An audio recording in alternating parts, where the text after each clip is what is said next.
Welcome back to Great Ace Attorney Chronicles.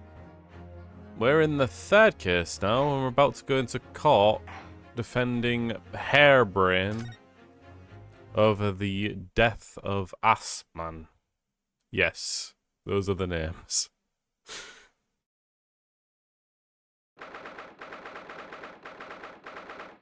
There's going to be a lot of interesting stuff to this, I think. Let me just remind myself of what we actually found. There was the whole wax thing. We found a crossbow and a piece of green cloth. Not a lot, surprisingly. A lot of our time was talking about the freaking wax sculptures and the whole crime that happened there, even though it didn't really pertain to our case. Nevertheless, I'm sure it will eventually. It always does, right? I think one of the more interesting things about it is that the Hairbrain is actually admitting that it was an accident, but he needs that to be proven that it was an accident and not serious or with intent to kill. Which, okay, that's slightly different, but I have a feeling we're going to go for a non-guilty verdict anyway. I can't believe it's been 6 months since I was allowed to work in court. And now here I am, back in at the Old Bailey. Oh, I gotta put my German voice back on. Ah, Mr. Naruhodo. Good morning, Professor Hairbrain. I got the freaking hair strands on my mic. Ugh. I don't understand. It doesn't make any sense. The atmospheric pressure in here is off the charts. I've never felt anything like this. Like it. This is not. Is it? Is this? Yeah, it is. Okay. Anything like it. It's crushing me. I feel it every time I'm here. That's gravity. Well, this is Britain's highest court. But are you telling me it was fitted with some kind of device that can control air pressure? I think it's probably all in the mind. Ah, yes. Well, you will come. You won't let me down, will you, Mr. Naruhodo? Hey, Maka. I'm counting on you in today's trial to save my life. To save the secret of the super high voltage instantaneous kinesis machine from being made public. Yes, I understand. I know what I have to do. I have to establish the explosion 2 days ago was nothing more than an unfortunate accident. It is interesting that we're definitely going for the accident angle and not just complete innocence. Though I have a feeling maybe we have to prove that he's still alive, maybe? Well, I'm not sure. I'm sure there's nothing to worry about, really. Justice will prevail. My commiserations? My commiserations, Mr. Naruhodo. You appear to be lumbered with the most troublesome case here. It's not Zanziek's, no. I thought it was him. Ah, Mr. Sholmes, I didn't expect to see you here. That was very mean, Runo, leaving me alone at home with Hurley. It took me at least an hour to wake him up. What? Ah! Oh! Ah! Is it... Are you... Sherlock Sholmes? Indeed, sir. I be he, Sherlock Sholmes. Oh, I've heard all about your exploits, even whilst living in Germany. Ah, yes. Randus magazine is on sale in Germany, too. This month's installment was sublime. Your deductions in the adventure of Silver Blaze was wonderful. Wunderbar. Ah, yes, a memorable case indeed. It concerned a snake, as I recall. No, that was the speckled brand. Fuck. Well, thank you for coming. I do appreciate your support. I'm sorry to disappoint you, my dear fellow, but I am afraid I can't stay. Oh. I have urgent business at Madame Tuspel's. You mean your waxwork job? No. The waxwork abduction, of course. Madame has engaged my services. Ah, so you're trying to get to the bottom of a ransom note, are you? The week's wages depend on it. As does the safe return of the waxwork, naturally. As such, I intend to give it my full, undivided attention.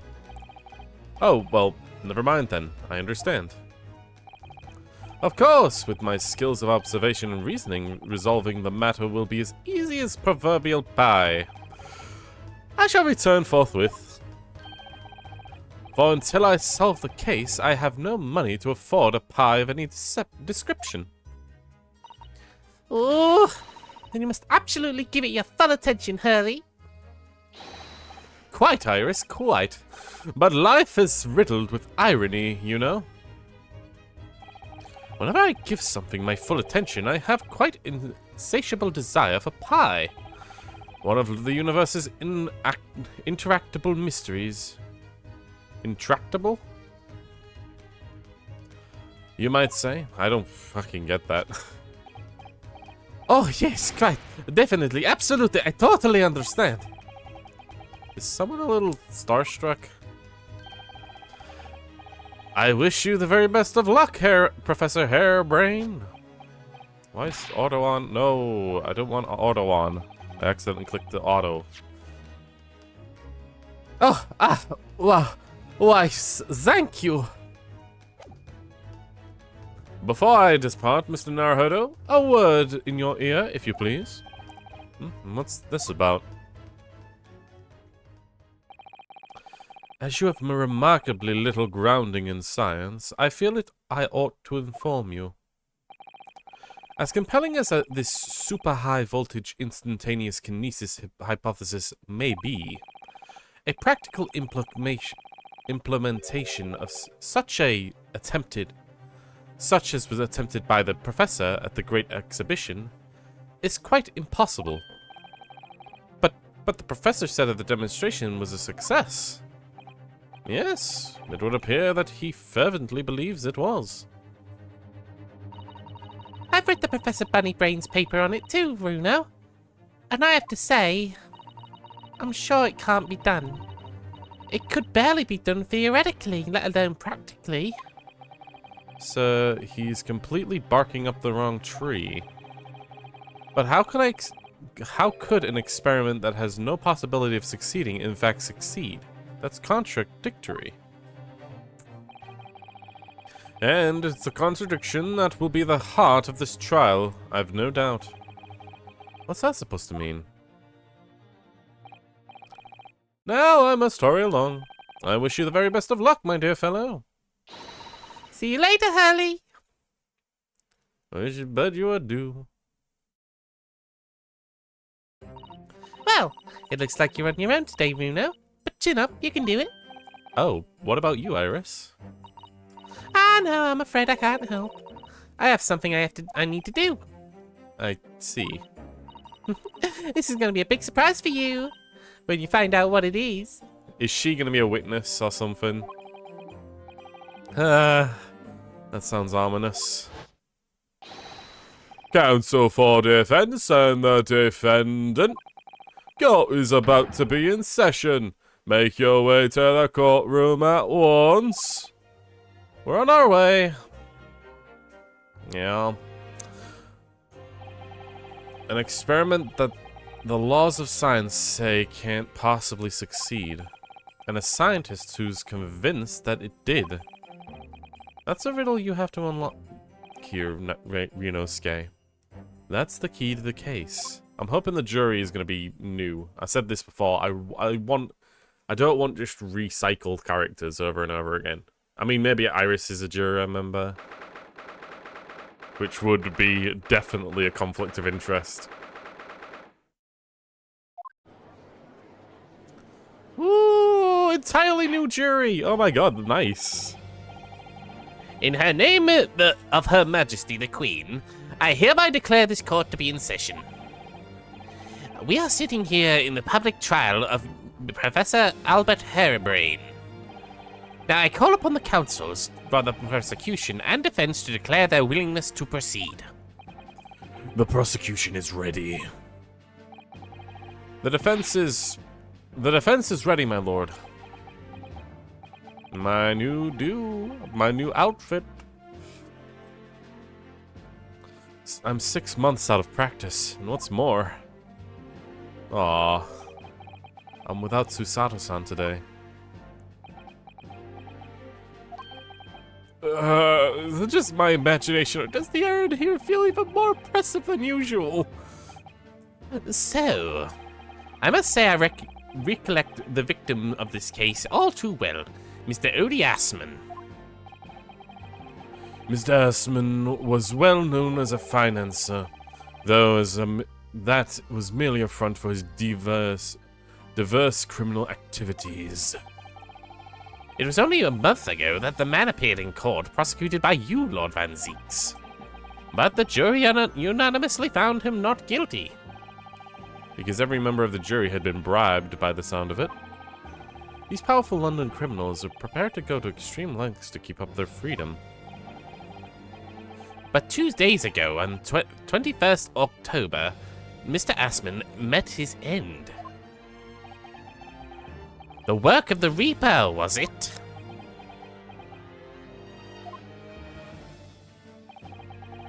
If that's how your lordship would describe divine retribution. But the fact remains that Mr. Assman's death was a direct result of the actions of the accused, Professor Harebrain. Very well, then. Now, ladies and gentlemen of the jury, you have been selected at random to represent the will of the people. Are the 6 of you ready to fulfill your societal duty? I'm most gratified to be being selected to carry out this most important civic duty, my lord. My god, he's got like a Von Karma kind of look to him. He's very much got a Lego head, too. I have immense faith in my palm of one hand. Oh gosh, oh golly, it sends shivers down my spine. Science, experiments, magic, conjuring tricks, courtroom trials, all are nothing for more than performances. Any scrupulous scholars that defile the reputation of science deserves to hang.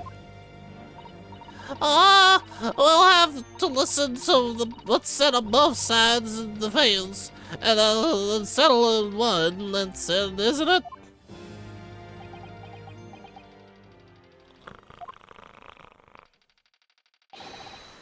Wasn't it like this in my day?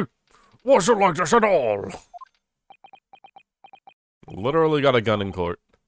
That's the police killer Otamole look like again. And he's exhausted as ever, it seems. Now, I'm sure you're all aware. The incident we are here to judge today is a tragic look at the great... oh my god. Today tragically took place at the Great Exhibition shortly after its opening. Though the death toll could have been far worse, with the exception of the victim, nobody was killed. Nevertheless, the dream of a science being exhibited rapidly turned into a nightmare for the spectators. A tragic turn of events, as such. The eyes of all London, no, the whole world, will be on this trial. It is our duty to reach a swift but just conclusion, I feel. Swift but just. Sorry, but it's just a contradiction, isn't it? You want to be swift in finding a conclusion, but you want it also to be just.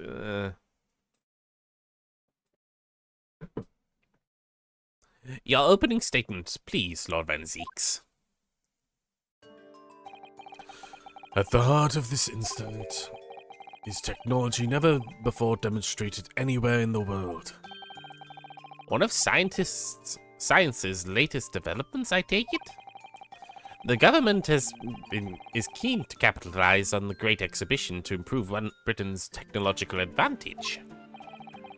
The technology being demonstrated by the accused was described as a super high voltage instantaneous kinesis. Good lord! It's designed to disassemble human subjects by using extremely high voltage electricity and beam them instantly to another location where they are subsequently reassembled. Is such a thing even within the realms of possibility?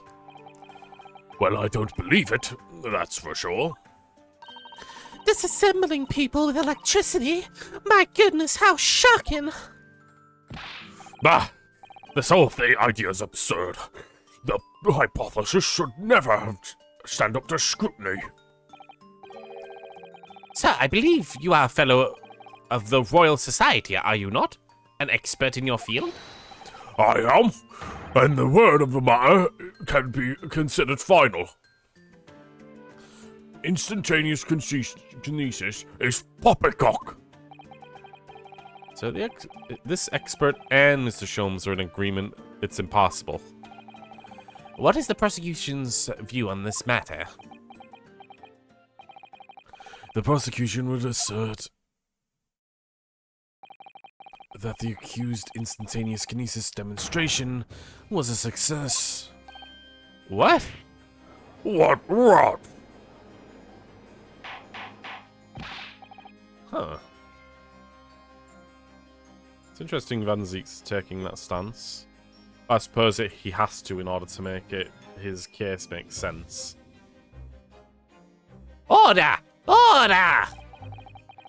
The professor's hypothesis is currently under investigation by the British government. If it were deemed to have merit and a substantial research grant would be made available. The accused made use of the invention built on his new hypothesis to take Mr. Assman's life in order to be the sole benefactor of the grant. But... This disastrous demonstration was no accident. It was carefully designed from the outset to end the life of the victim.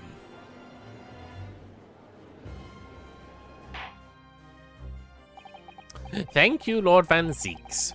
The prosecution's stance is clear. But you will now bring forth witnesses to substantiate your claims. Gladly, my lord.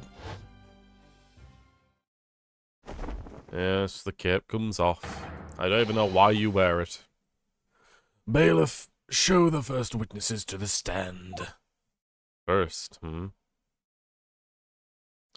Okay, Hairbrain and Gregson. Witnesses, state your names and occupations for the court. Yes, sir. Tobias Gregson, Detective Inspector at Scotland Yard's Homicide Division. I was on duty at the demonstration on the day in question and in charge of the following investigation. Huh?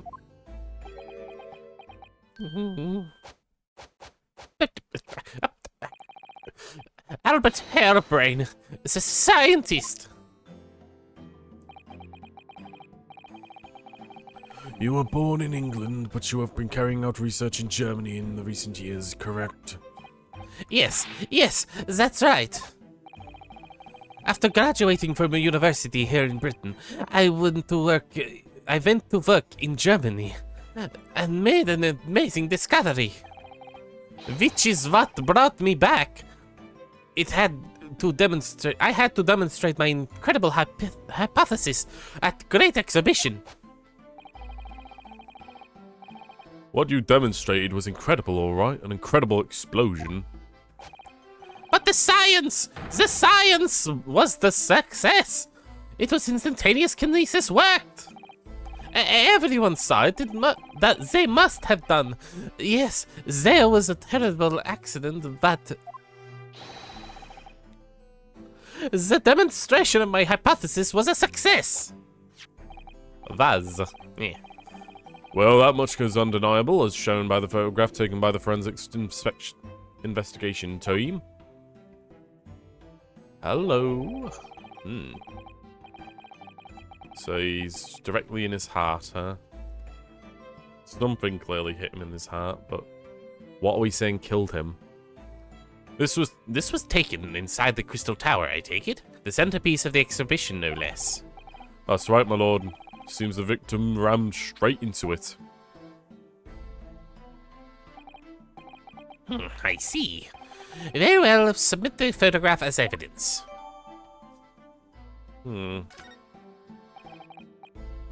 Let's take another look at that.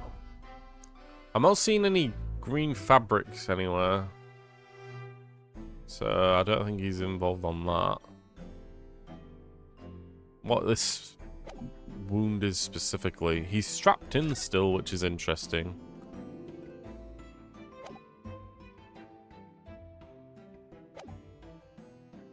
What did it actually say on the picture as well? A photographic print of the victim after he's been ostensibly been beamed to the Crystal Tower. It shows apparent stab wound to the chest. As the court heard, the victim of the incident was Mr. Odie Assman. There's been a number of allegations made against the man, but putting him aside for the time being. He was a man who financed the research of the experiment and the demonstration itself. I see. To summarize the situation, the defendant is accused of taking the life of the man who funded his work. Would that be correct? Correct, exactly. But wouldn't that be that the explosion was caused by some malfunction in the apparatus? The apparatus used in the demonstration. That's right! That must be it! My splendid machine! My poor splendid machine! You saw it yesterday, didn't you? We can't even examine the wreckage thanks to the special Dispensation of for Scientific Equipment Act. Jesus. What? The wreckage! What the wreckage? The wreckage! He thinks it's been destroyed, hasn't he? But being the case, can the facts be established? How can it possibly be determined whether this was an accident or deliberate and malicious act? Extremely simply, my lord. I beg your pardon? Isn't that right, witness? Sorry, me? No, your neighbor. Yes, sir. It was murder, plain and simple. Anyone could state that with complete certainty. What? How could he possibly think that? Thank you, Inspector. I think we'd better proceed to the formal testimony. You will explain to the court on what grounds you claim the experiment has been a front for murder.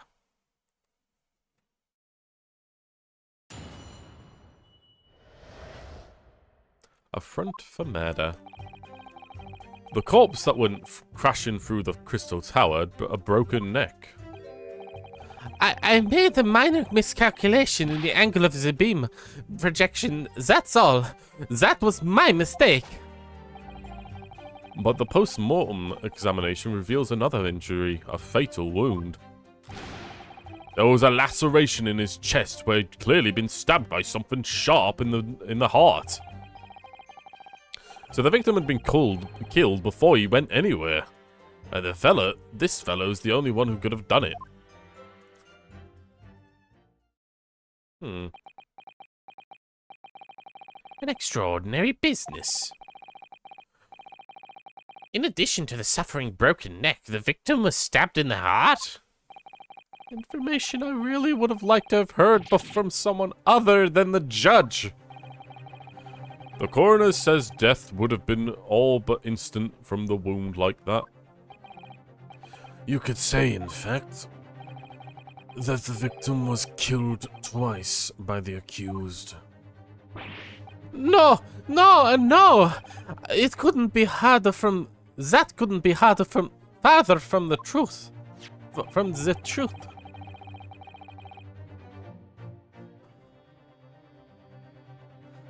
I have here an experiment plan document that was submitted to the security team.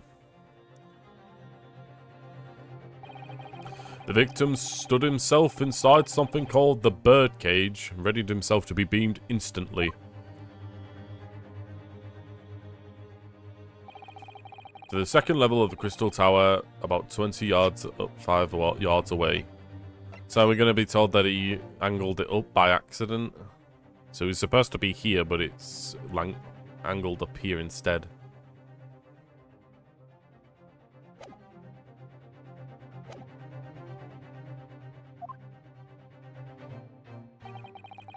The experiment did not go accordingly to plan, however.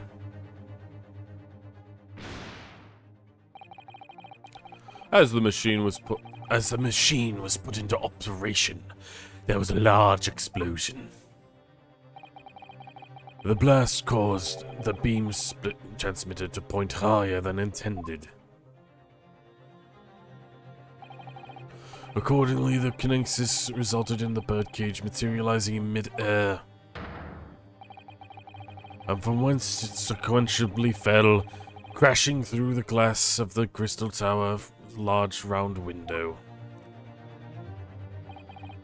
My word! One assumes the victim's neck is broken upon impact with the tower, then. I'm so sorry. I didn't mean for any of this to happen. The machine was just too powerful. But honestly, really, I swear, it was just an accident. A terrible accident. Unfortunately, that excuse can't save you. No, not considering the sharp murder weapon that pierced the victim's heart. Murder weapon? What are you saying? This is the autopsy report submitted by the coroner. The prosecution would like it to be entered into the court record. Your request is granted, counsel. Wait, I need to look at it. Details of the victim. Ernie Asman, male, age 47, nationality British. Time of death, 23rd October, around 2:20 p.m. Coroner, Courtney Schiff. Courtney, huh?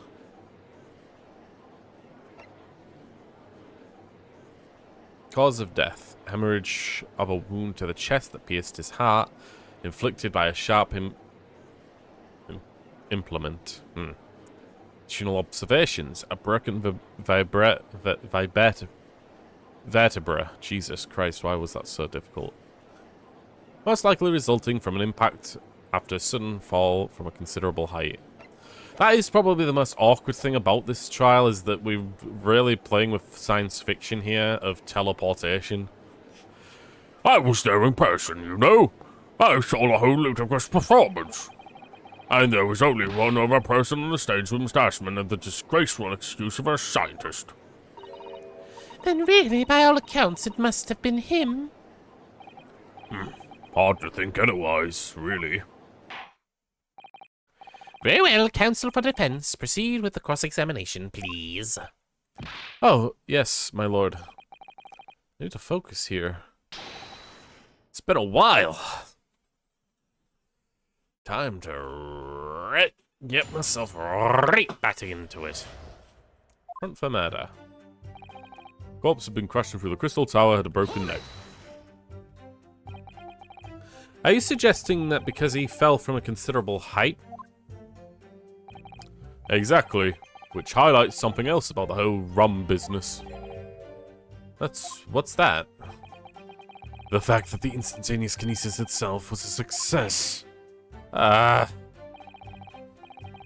the explosion, the cage with the fellow inside must have appeared out of nowhere in midair.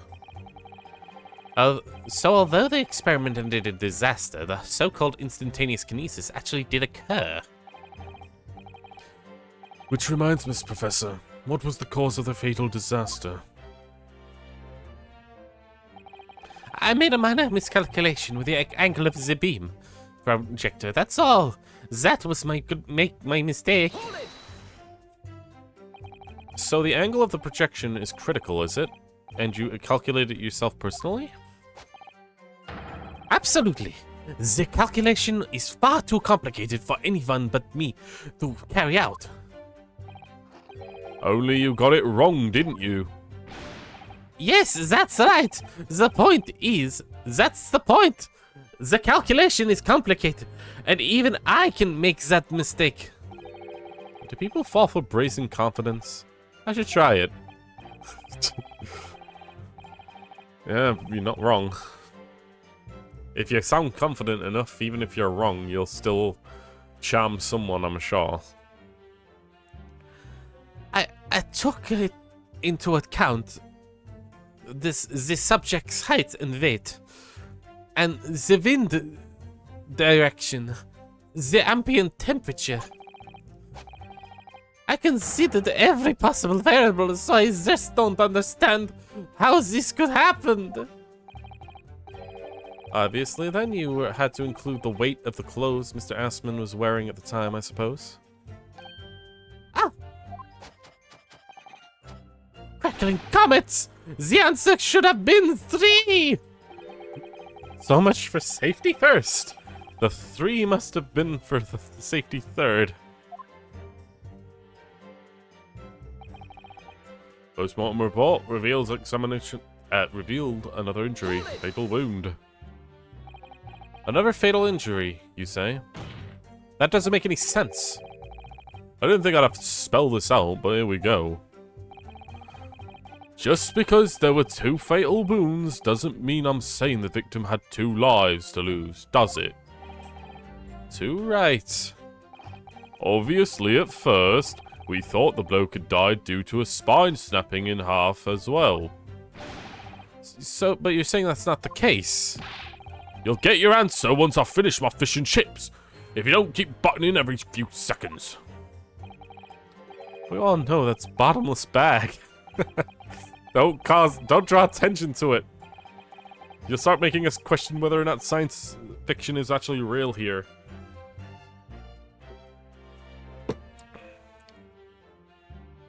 The victim plummeted 30 feet into a glass tower.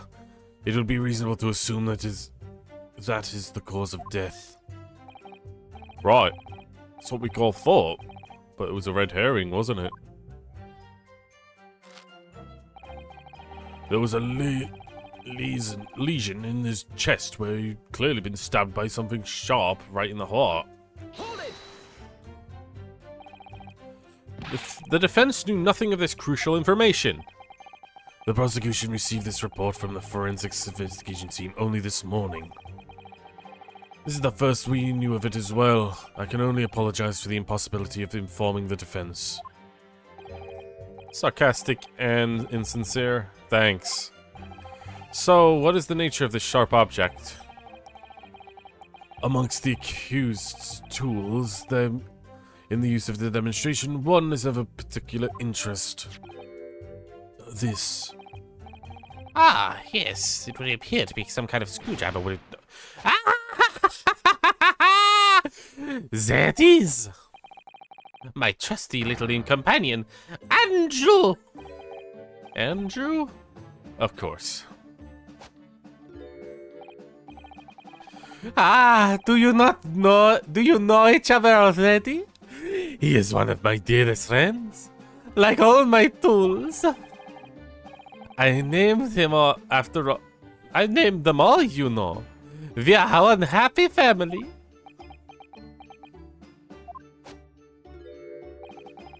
Andrew is my flathead screwdriver, of course. His brother, Mikkel, Michael is a crossed head. Well, it would appear that your beloved Andrew has a red stain on his shank. Ah, that isn't... It's blood. Beyond reasonable doubt. No! That's not all. The long, sharp shape of this Andrew fellow is completely consistent with the victim's wound. What? What? My microphone's probably not picking up the loud screams.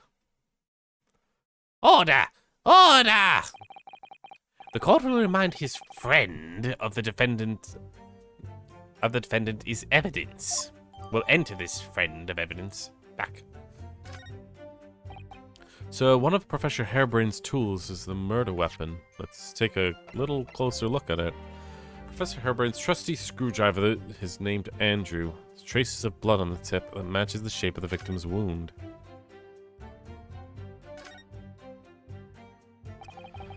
I've seen an unusually shaped handle before. I've seen this unusually. Okay.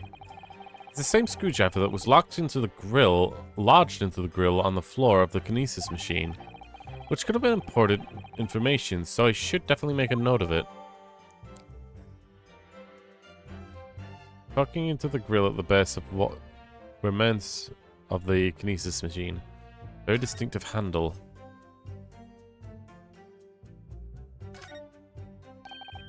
This is blood. Mr. Assman's, no doubt. This is the problem we're looking at with murder weapons.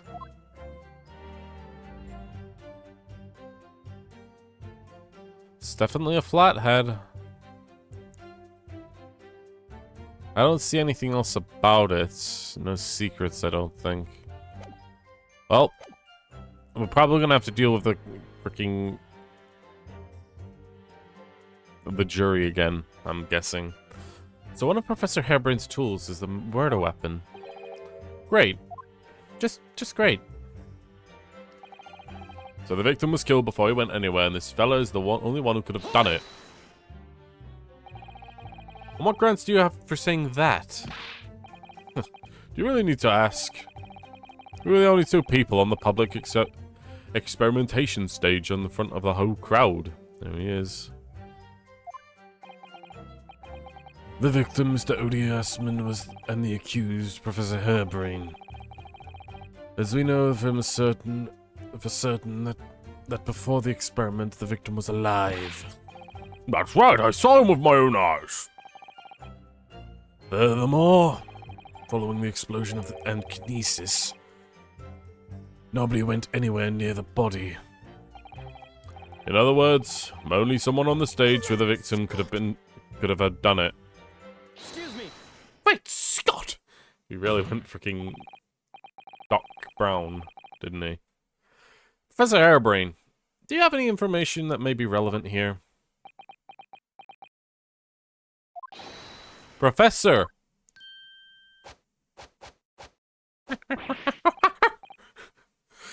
Sorry!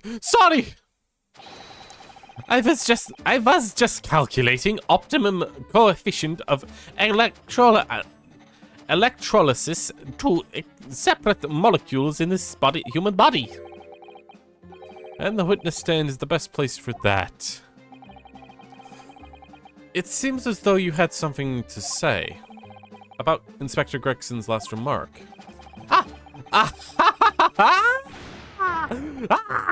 Yes, that's right, of course. Just as he said nobody else could have done it, didn't he? Yeah, that's right. Who else could have stabbed the victim, eh? I don't know, but there's no way I could have possibly stabbed Mr. Assman, as you say. Huh? Explain, please, Professor. Of course, this old, cold-hearted policeman may not be aware, of course, I suppose, but humans are warm-blooded mammals with blood running continuously through their veins. Through there? There? There? Yeah. I had heard. Then surely you'll see. if I'd plunged something of the size of Andrew's into the man's chest, the whole stage would have been a bloodbath. No, a blood swimming pool. Ah.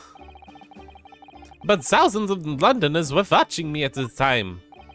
And yet not one of them claims to have seen a swimming pool of blood. Well, no, I suppose not. You see? Not one! True, I didn't see anything like that. Well done, Professor. That was a great counter-argument. It's interesting that I'm not the one making it. Order! Order!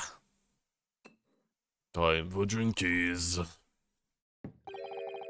Pray forgive the discourtesy if I savor a drop from my hallowed chalice to accompany my old friends abducing. What?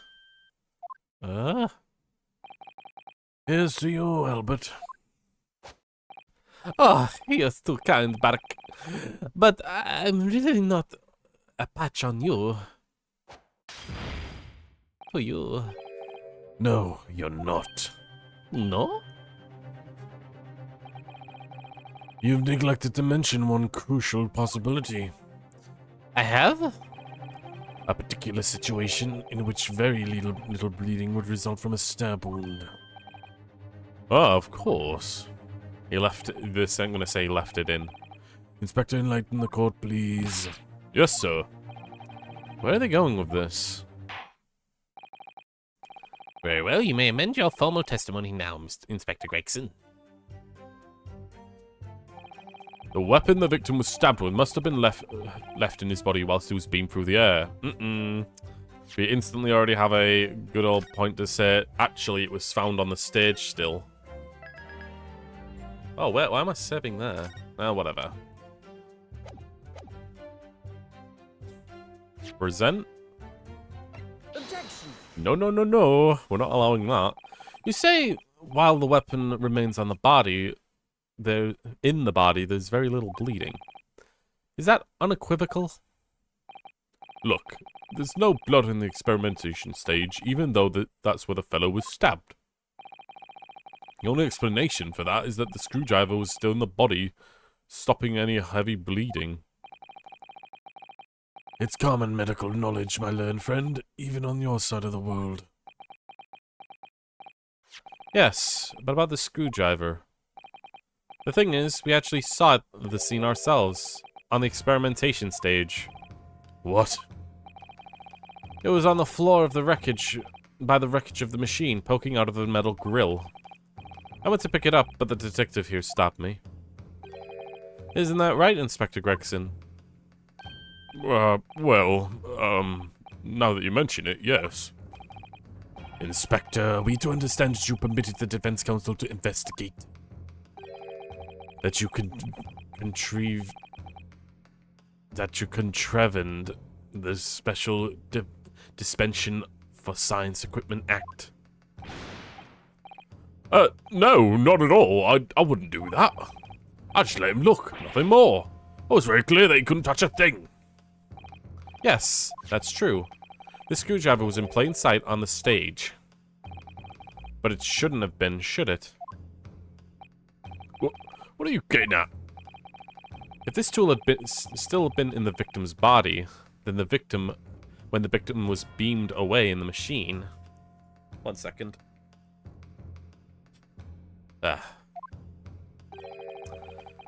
It shouldn't have still been on the stage. That's right. It should have been beamed across the crystal tower along with Mr. Assman.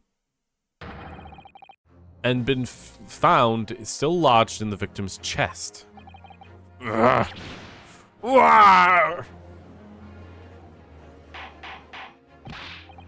Order! How do you explain this, Inspector? I don't... It looks as though everything had been... oh my god. It looks as though everything that the victim had on his person moved with him as he was beamed. If the screwdriver was still in his chest when the instantaneous kinesis occurred. Obviously, that should have been beamed to the destination as well. You... This is a strange situation. Even though people are saying that the instantaneous kinesis is a scientific impossibility, we're still basing arguments on the assumption that it did actually take place. Which is fucking annoying to get through my mind, but okay. Alright, time to tighten the screws here. My lord, if the prosecution is unable to explain this inconsistency in the argument, we must conclude that the testimony given in support cannot be relied upon. Motherfucker. What, 6 fucking months and suddenly you come back and, oh, suddenly you're a big boy? Lord Van Zeeks is stumped. Oh my. That was the scientist, wasn't it?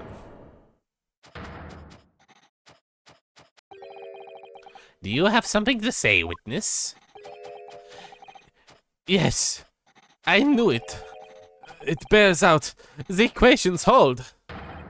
Mr. Naruhodo, don't worry! Oh, about what? Without delving into the details, there is no inconsistency. What? Even if Andrew had been lodged in Mr. Assman's chest,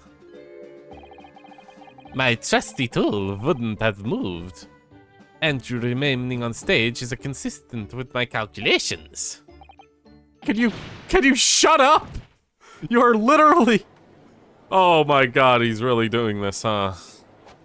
Wonderful. It would seem that your illusions have been shattered. Clearly, we should have heard the accused's explanation. Or should I say, the brilliant scientist's explanation? Please, get me out of this hell. Just when I found an inconsistency in the prosecution's argument. Scientists. Very well, the defendant will testify again. Provide us with the scientific explanation as to why the inconsistency asserted by the defense fails to hold. Oh my god. Are you serious, dude? In the name of Apollo, I will, my lord. Seriously.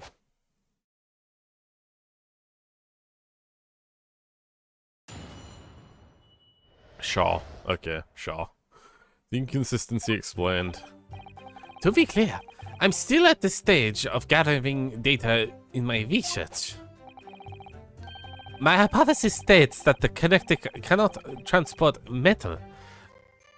Hence the metal weapon that should have stayed put. In other words, the point raised by Mr. Naruhodo isn't an inconsistency at all. Mr. Assman was the patron of my research.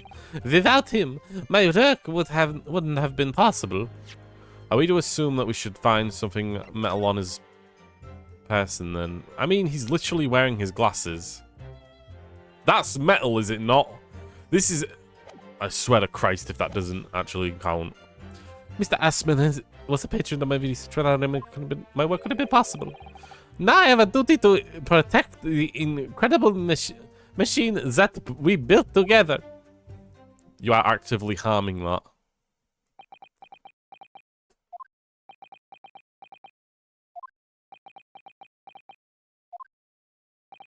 So, you trust your testimony. The thrust of your testimony, Professor, is... that based upon the hypothesis, metal objects cannot be moved by this method of instantaneous kinesis. In other words? In other words, the screwdriver is made of metal. If it is remained lodged in the victim's chest, it is subsequently discovered on the stage despite the victim being found elsewhere is not an inconsistency. And therefore,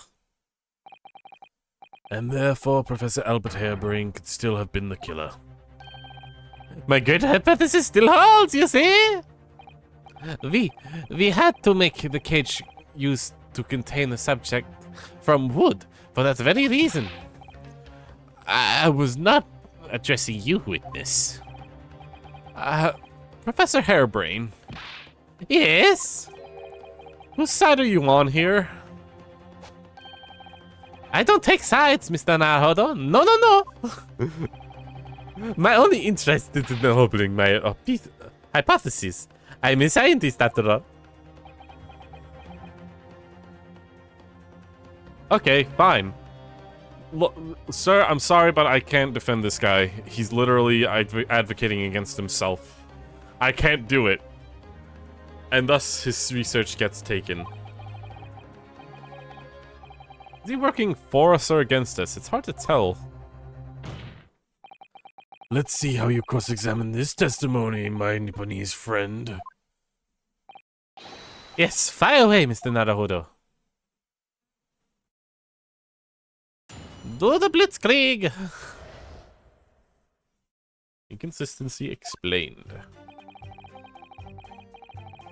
Well, I'm still on the stage gathering my research. Hold on.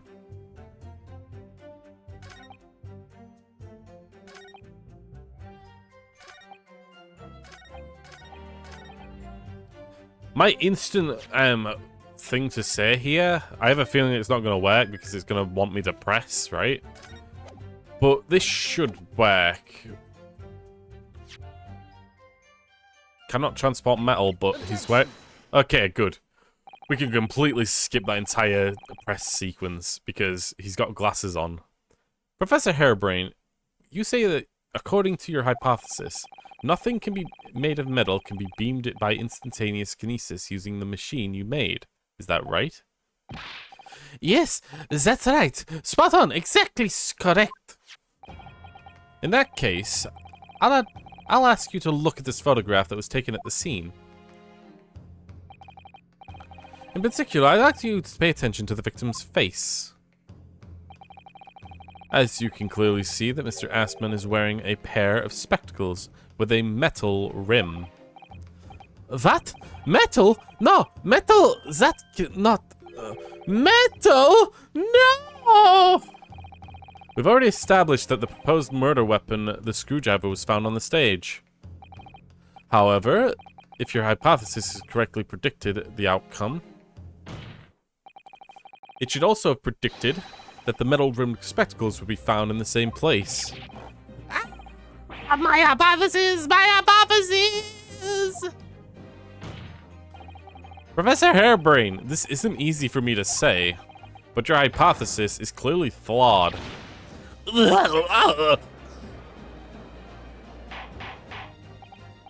Order! Order! Order! Council, what is the implication of this? If on the day in question the alleged instantaneous kinesis never actually took place, then it is entirely possible that the victim was killed somewhere other than the stage. And if that's the case, someone other than the defendant could have been the culprit. But my hypothesis is sound. I proved it that day. The experiment was a success. The experiment was proof of my work. If I could say something here, my capacity as a fellow of the Royal Society. Yes, juror number 4, go ahead. As a man of science, there is one thing I simply cannot abide. It's a fraud who pretends to be a fellow man of science. What? Wait, Great Scott, are you suggesting my science is suspect? It's just been disproven, hasn't it? In front of all of us. In other words, the whole demonstration was complete nonsense from the start. Believe me, my fellow jurors, when I tell you that this man is a heel, a bounder, and a fraud. I say that the wreckage of that machine should be stripped down and thoroughly examined. No! Never! That machine is the essence of my entire hypothesis. It is protected by the Special Dispensation of Scientific Equipment Act. What the devil is the blasted act all about, eh?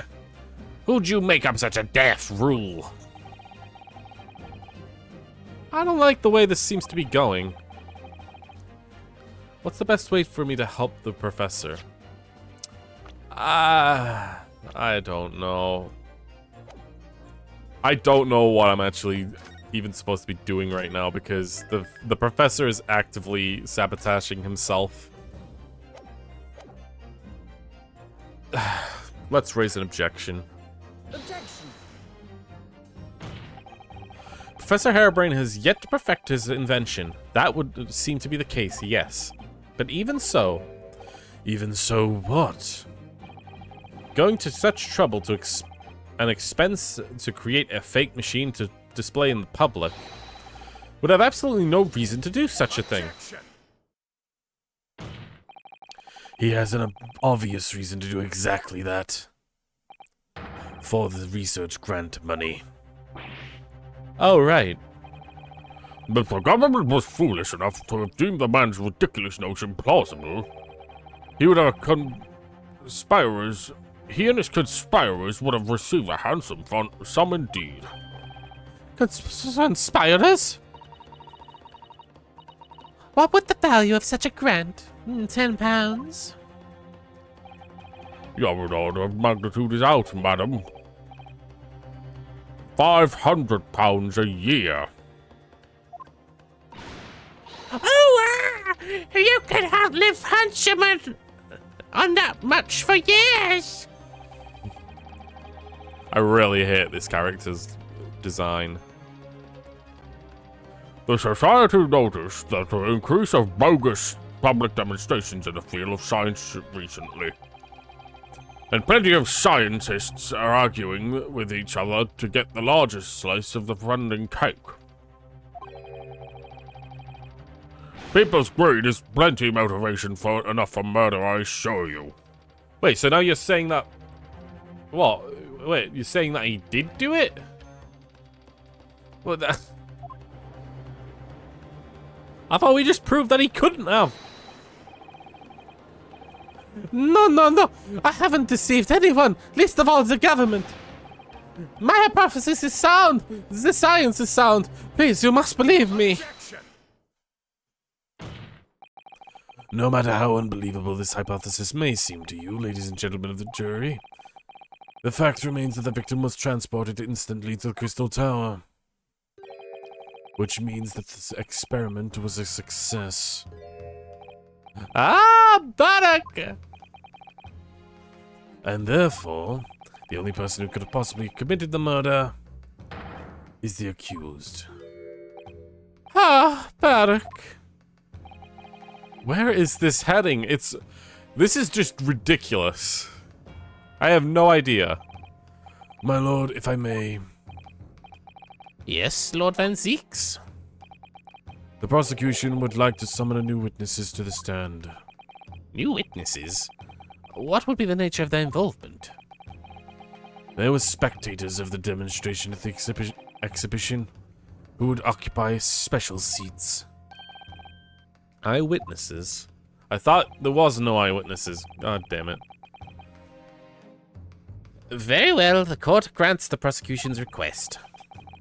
I should very much like to hear from the eyewitnesses to the incident. I have a guessing it's the hot air balloon characters, right? Someone who's in a hot air balloon watching from above. The prosecution's stance is clear. The experiment was no poshed.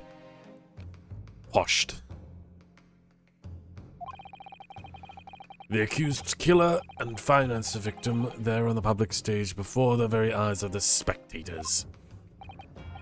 Now, my learned friend. Yes. It's time for you to make your own stance clear. There's clearly a flaw with the professor's hypothesis. I can definitely see that.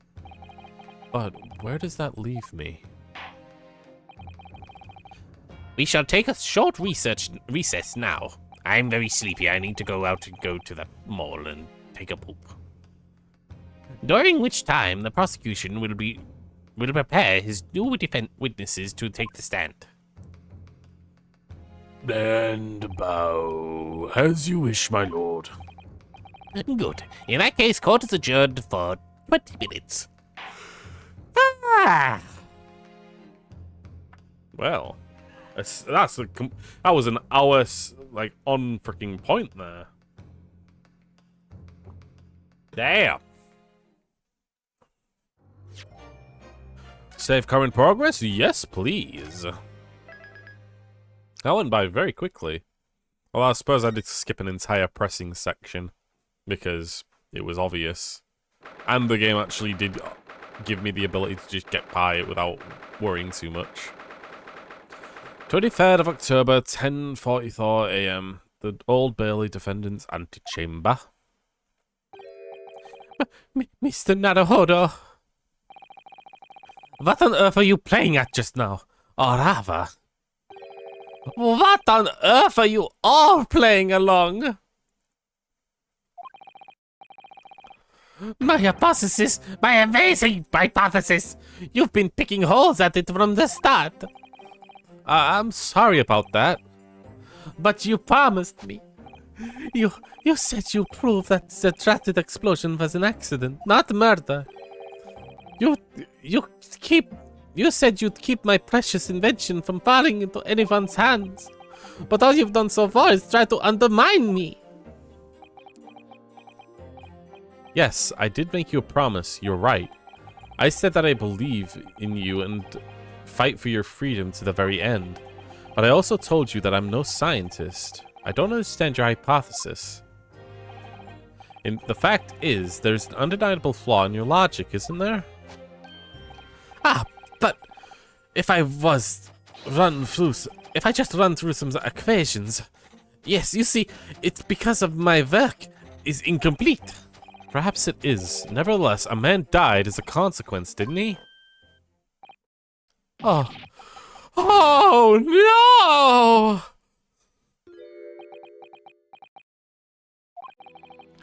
You're right. You're so right. It is all my fault. I have no right to blame you for my failures. I am a disaster. Not just a scientist, but as a human being. Well, that might be a little over the top.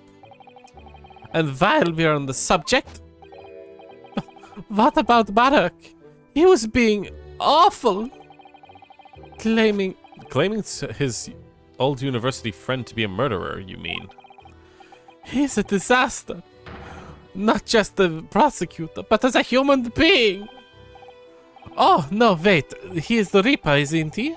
Perhaps he's not classified as Homo sapien no more. That's cleared up. Can I double check something with you? Yes, that. The machine and demonstration you prepared, they were based entirely on your hypothesis, I assume. There was no trickery involved. I drew plans for the machine with my very own hands. Every line was painstakingly drawn with the firm belief that the science is the only future. So yes, it is true that my hypothesis hasn't reached maturity yet, but please, Mr. Naruhodo, you must believe in it. All right, Professor. I understand. Counsel, defendant. The prosecution's witnesses are ready to take the stand. Court is about to be in session again. Make your way into the courtroom, please.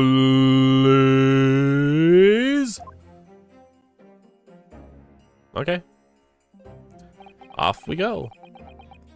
It all hinges on that demonstration. If the professor's hypothesis is sound as he claims, it leaves him as the only person who could possibly have killed the victim. But on the other hand, Mr. Sholmes was adamant. The practical implementation, such as is attempted by the professor in the Grand Exhibition, is quite impossible. So really, what should I be trying to prove here?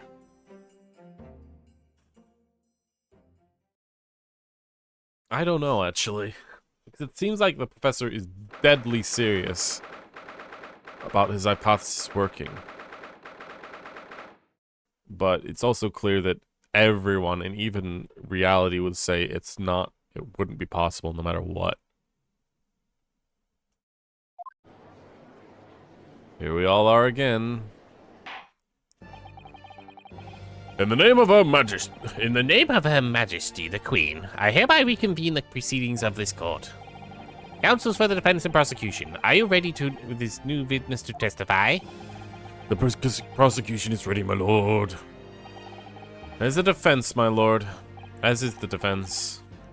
So, Prosecutor Lord Van Zeeks, I believe these new witnesses saw the demonstration on the day in question with their own eyes? Indeed they did. As luck would have it, not one of them is a police detective. So the testimony should be about to hear should be considered highly reliable. Oh, Lestrade. Gina's here. Perfect, a detective of all people. The prosecution's stance remains unchanged. Though it ended in tragedy, the demonstration on that day in question was scientifically sound. And consequently, the sole person with the opportunity to have committed the act of murder is the only other individual who could have been present on the stage at the time, the accused. Thank you, counsel. The prosecution's position is clear. So bring forth your witnesses now. Bailiff, show the witnesses in. The witnesses whose proximity to the incident on the day in question will clarify the truth unequivocally.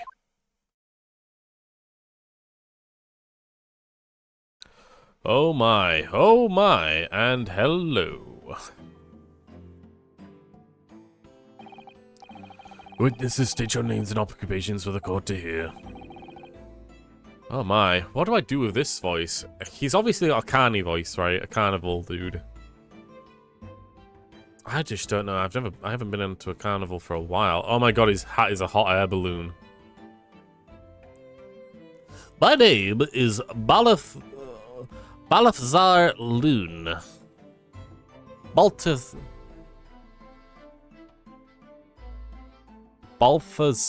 Loon? Balthazar Loon. I am the impressator of the all-hot air balloon. Wait, should he not be showmanship? I am the impressator impresario of all of the hot air balloons in the vicinity of the experimental stage. My name is William Gotches Sigmund Osrin. My name is William Gottrich Sigmund Ormsten. So we got another German boy. No, little German boy! Un cola!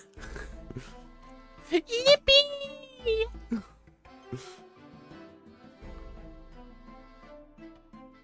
I have come to see the great expedition all the way from home in Bohemia.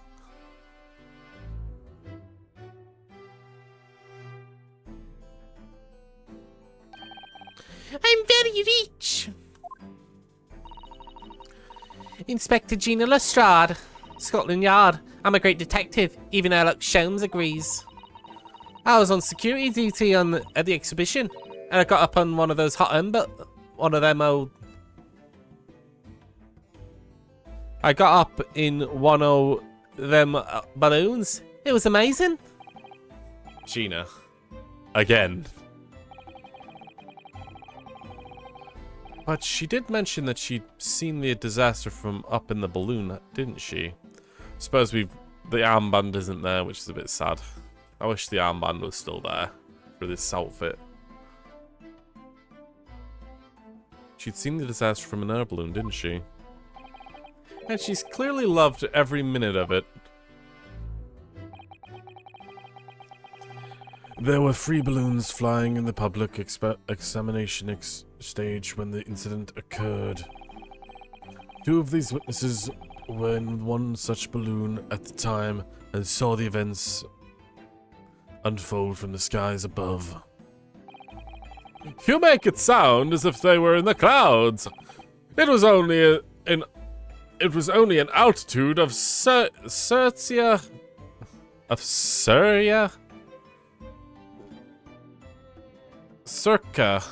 Circa 60 feet. Very low. Well, you can't see nothing if you fly too high, can you? Too high, can you? 60 feet. About 18 meters then? Thank you for your introductions. Now, you will give your formal testimony to the court.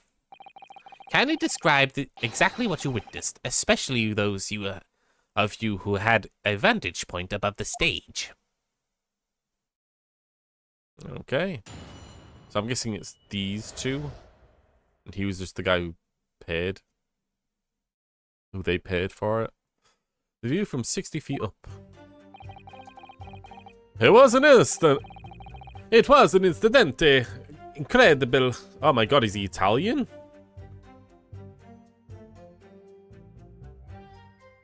Oh my god, have we got an Italian, a German, British? Oh my god, the amount of freaking accents in this fucking case.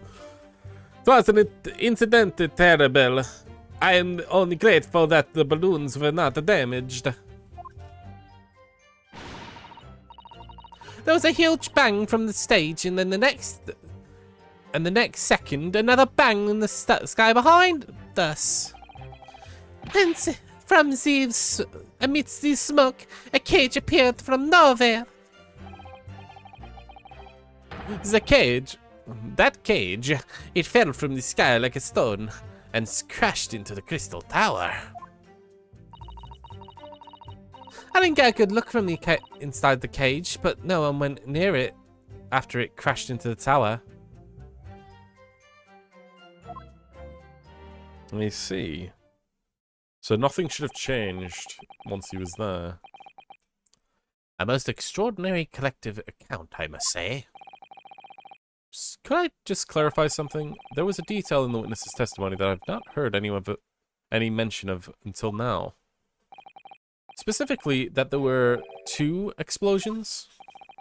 More precisely, 2 explosions in 2 separate places, yes. One of the air balloons burst or something.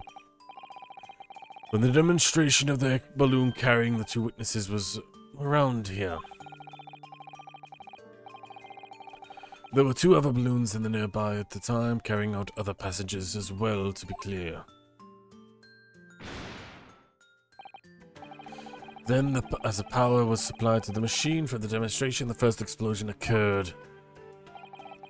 The so-called birdcage containing the victim disappeared from the stage, and a moment later, the second explosion occurred directly adjacent to the balloon carrying the witnesses. The birdcage appeared, and at the site of the explosion, subsequently to plummet down into the crystal tower. I was very surprised. Suddenly the cage appeared before my eyes. This is a person inside. Oh my god. So, I guess Hairbrain isn't speaking as German as I thought he was. This kid is definitely speaking German. I was. Yeah. The blast was so hot, but I didn't want to miss a thing, so I kept my eyes wide. A sing.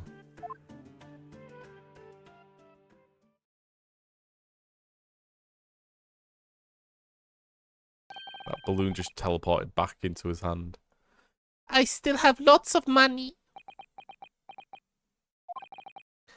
Precisely who is this curious infant? I'm told he's a young noble of Blohedium royalty. Apparently he was disguised himself in order to steal unnoticed into the great exhibition. Ja! I'm here in London on a sightseeing trip with my elementary school. We will have the benefit of the child's point of view in his testimony. We really need that. I will then I remove my mask. This is what I look like. Ah, yes, I see. A delightful face, I'm sure. Ja, everyone say so. Great disguise, then. The point is, this testimony is of these witnesses further substantiate the facts of the court. Namely that despite the ending in an explosion, the instantaneous kinesis was successfully demonstrated. And furthermore, until the arrival of the police, no one approached the Crystal Tower where the victim fell. Therefore, only the accused, who was with Mr. Assman on the stage, could possibly have committed the murder. Yes, thank you, counsel. This is a really roundabout way of explaining this seriously unbelievable case, but the prosecution's views on the matter are quite clear. So the defense's cross-examination now, if you please. Like, the prosecution is going above and beyond to try and push this narrative here. Yes, my lord.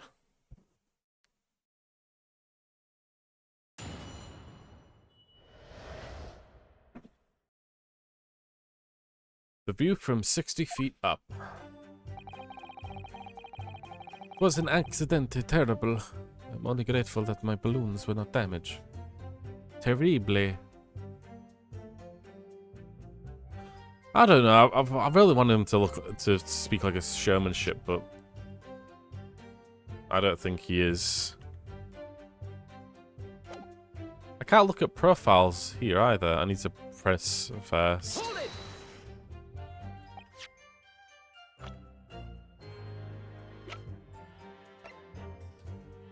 The impresario of short pleasure voyages in flying balloons. The balloons are above the experimentation stage and all belong to this man. When Prince from the royal family of Bohemia, with an excessively long name, he witnessed the explosion of the Great Exhibition. Seriously though, we've got British people, of course. We've got German. Bohemian, which isn't actually... I don't know if that's technically German or not. It's definitely a European. Bohemian boy. He doesn't have a name. We've got an Italian and a French woman. How many more fucking countries are going to be part of this? There were 3 balloons flying above the experimentation stage at the time, I understand. See. All of them by bellissimi balmlimi. What the fuck?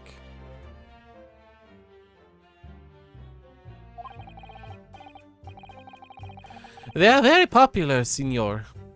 Oh, signor. They are very popular, signor. Some people pay tens of pounds for one ride. £10? That's more than my annual stipend.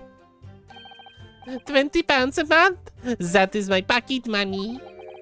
Or else have all the luck. I got up there for free, I did. Play the old I work for the Majesty police card, you know. Detectives have all the luck.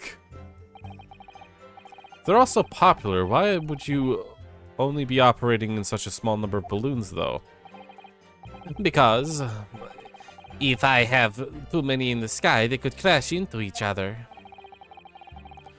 The operator of the balloons were decided by the lots, with each operator manning a particular area. See, the zone above public perception. See, the more... I should do like more Italian chef, I guess. See, the zone above... I've changed this guy's voice so many times, but that's because I can't choose at this point. The zone above the public's experimentation stage is the most profitable. The other impressionos, they hated me. Thank you, witness. I think the court has a clear picture of the arrangements of the balloon rides at the exhibition. Perhaps we could hear more about what you actually witnessed at the incident. Right, I'll fill you in there, my lord. There's a huge bang on the stage, and then the next second, another bang in the sky besides us. So you actually saw the incident happen from up in the air? Yup. Isn't it amazing what the detective gets to do, eh? I'm telling you, Odo, being a lawyer's a mug's game. You should join the force and we can go flying together. You know me so well. Yes, well, anyway, could you tell us exactly what you saw, do you think? Everything. We saw everything because we were up above it and all. Honestly, she is really fucking cute when she's smiling like this. That dodgy cove climbing into the cage and the dodgy professor pulling all them levers. And that's when it happened. That's when there was that massive bang and cage disappeared just like that. You're describing the moment of the subject's body was decomposed by electricity, I believe. I didn't know what to make of it. But then there was another bang right in my ear. I looked around and there was a huge fireball. A huge great fireball right there but next to us in the sky. And there was nothing like that there before. Excuse me. Oh my god, he's sucking his thumb. Mr. Guts, does your memory of the day differ?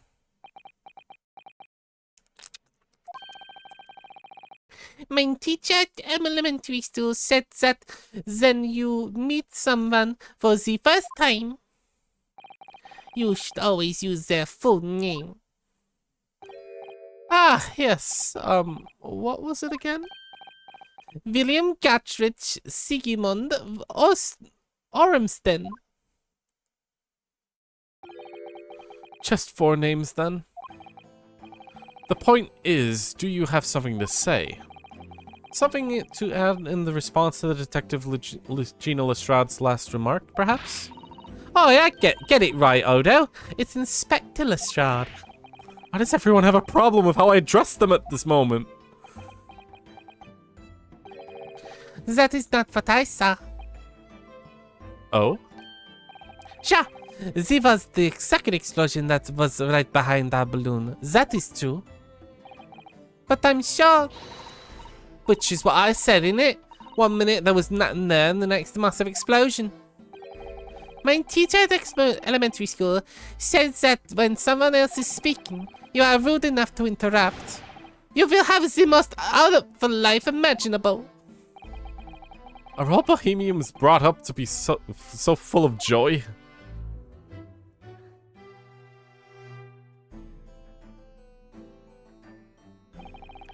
Just before the second explosion happened next to my balloon, I clearly witnessed a green balloon flying in the sky.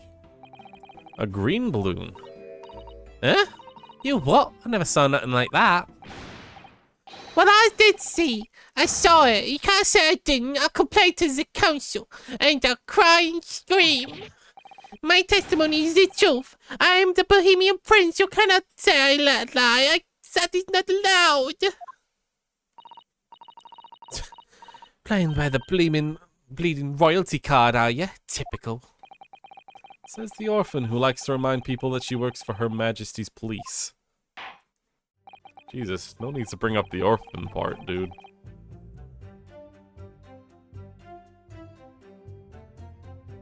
In that case, young man, I would ask you to amend your formal testimony. It is in the interest of the cordial national relations between Great Britain and Bohemia. It was not the sky that exploded, it was a green balloon that was next to ours at the time.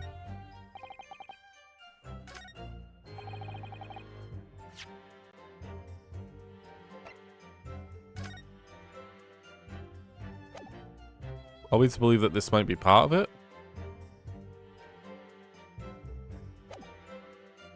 Let's press fast, see if we get to present something. A green balloon, you say? Are you sure about that? Of course I'm sure. I am a proud Bohemian Prince. All these questions are making me boring. I think you mean bored. Ah, English is very annoying. The language of my countrymen is far superior.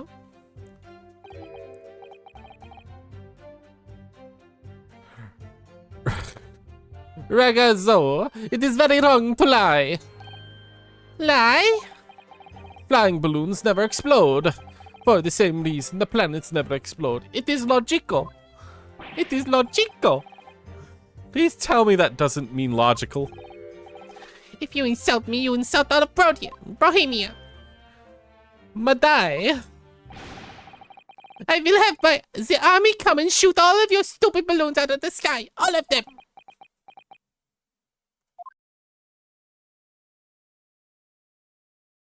Oh, okay. Give me more money. Here you are, your highness. Only international incidents were so easily resolved. Now that the peaceful relations have been restored here, the courtroom would perhaps return to the original testimony. Did you also see the moment you cut the cage materialized? No, I did not see the explosion myself either. The cage fell from the sky like a stone and crashed in the crystal tower. Did you see that actually happen? Eh? No, not in reality. I did not after it hit the tower. There was a grand confusion around the stage. I ran to see what had happened. I was terrorized by the thought that one of my balloons had crashed. I suppose that they are his livelihood. But when I looked up in the sky, all my precious balloons were there. I saw it though. I saw them slam into the tower after all. I'm a detective now. Then tell us what you saw, Inspector Lestrade. That's what I like to hear. I didn't get a good look at the inside cage, but no one went near it after it crashed into the tower. Was it you who gave the order to keep people away? Eh? Use your head, Odo. How could I have been me? I was up in a balloon, weren't I? Right. So course I wasn't able. If it was the boss who it was the boss who had to leg it over there. It was getting shoved and kicked all over by the panicking spectators as they tried to seal off the scene. It was a real sight to behold, I tell you. Amazing. Or Inspector Gregson. Anyway, I couldn't see the cage so that well because of all the smoke. And I didn't really want to see it, to be honest. I was scared out of my wits. Keep it together, Inspector. Okay. The prosecution really is certain that the demonstration was genuine. But what if it was actually some kind of switch around or trick instead? That would mean that the victim was never actually on the stage in the first place. The two explosions would have thrown everyone watching them into a panic for sure. I think that I need to find out what more happened exactly.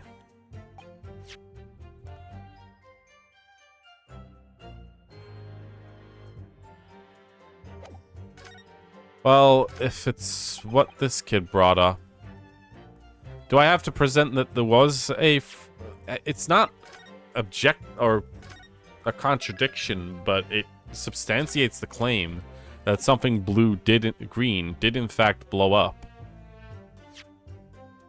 Objection. Nope.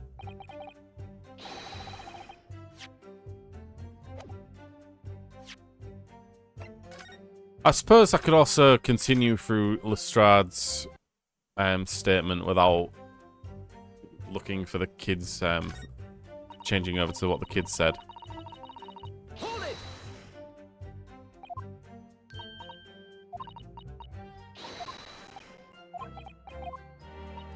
Everything up. We saw everything because we're up above it all. Dodgy Cove climbing into the cage and that dodgy professor pulling all of the levers. That's when it happened. That's when the massive bang in the cage disappeared, just like that. You're describing the moment the subject's body was decomposed? I don't know what to make of it, but there was another bang right in my ear. Looked around and there was a huge, great fireball right next to us in the sky. There was nothing there before. That's what appears out the flames, the cage, that's what. That's the description that sounds the moment after the man was beamed instantaneously through space. It's mind-blowing, isn't it? But that's the 20th century for you, I reckon. So people who actually saw the demonstration with their own eyes really believe that they saw something miraculous taking place.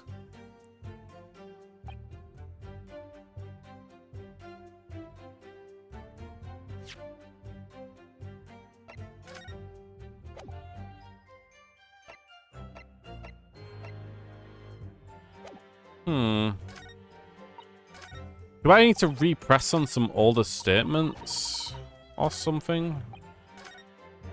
What would be the contradiction here? What does Naruhodo say again? Prosecution is asserting that the demonstration was genuine, but what if there was some trick or switch around instead? That would mean that the victim was never actually on the stage in the first place. 2 explosions would have thrown everyone watching into a panic, I'm sure. I would need to find out about what exactly people saw at the time.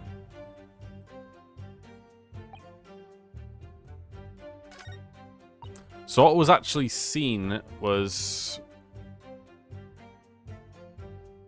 there was a bang on the stage, and then a second bang was in the sky besides us. So she heard both bangs, one stage, one on the sky. It was not the sky that exploded, but it was green balloons that was next to ours at the time.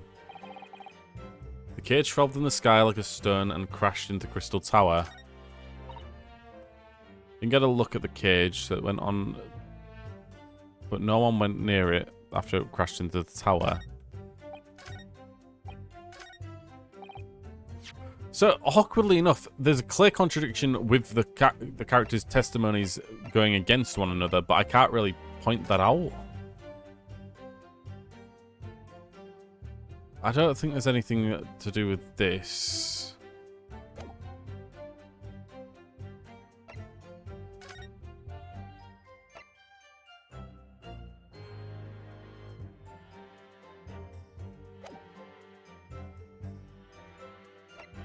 Oh, wait a minute. A balloon to our right? Was there a balloon? I don't know. What? Is that a worthwhile thing to use? Because before in the demonstrations there were 3 balloons. But in this one there's only 2.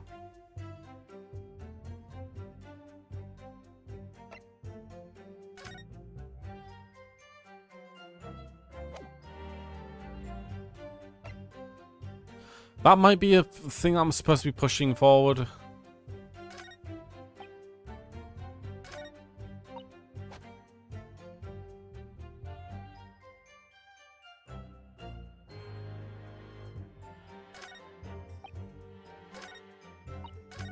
Wait. Only grateful that my balloons were not damaged. Is that it?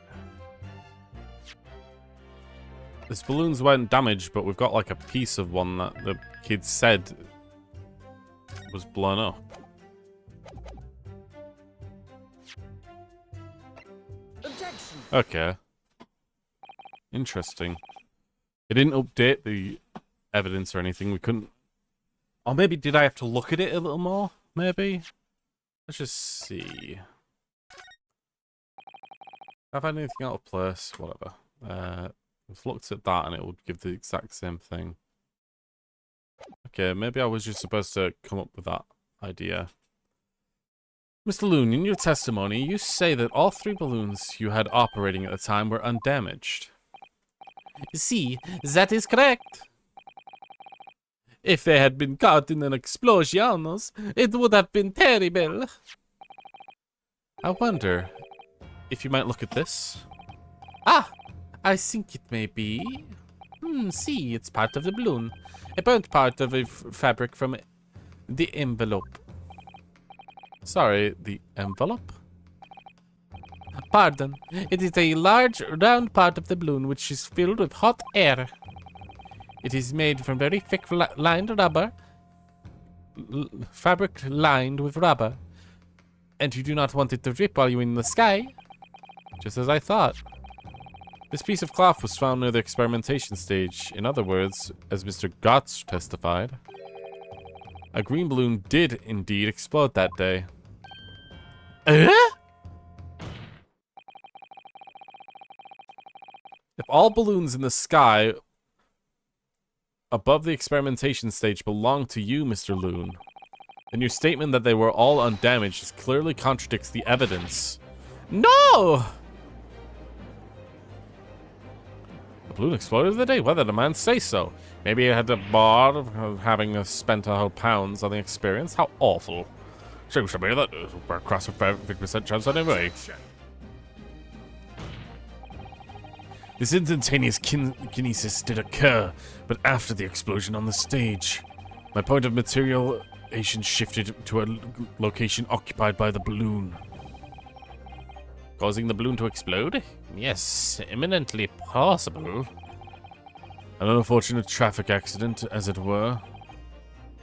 But it changes nothing about the pertinent facts. This I cannot accept. Why not, Mr. Loon? You are suggesting that I am a liar? That the persons died in a balloon incident? There's no need to get fired up, Mr. Loon. The victim is a sole fatality that day. That's right, and I prove it. Balthazar balloon is not a liar. There is no such balloon in the sky. It is non-possible. Possible. Are you saying it's impossible? Why? This court has had more important matters to discuss than the number of balloons that were operating that day. Aye. Objection. But we can't ignore the fact that nobody appears to have known anything about this other balloon until now. My lord, the defense calls for further testimony from Mr. Loon. I concur. There's clearly more of the truth here than meets the eye. It is imperative that we clear up the issue of the phantom balloon, I feel. Witness, you will give supplementary testimony to the balloons that you are operating at the exhibition. You know, I'm giving the case this. The jury has been actually, like, quiet most of the time. And not just automatically choosing guilty as soon as they can. Ah, grazie. Gracias, my lord.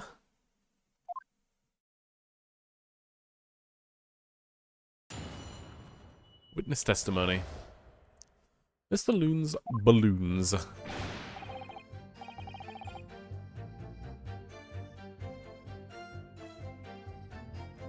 As I said, Balthazar's balloons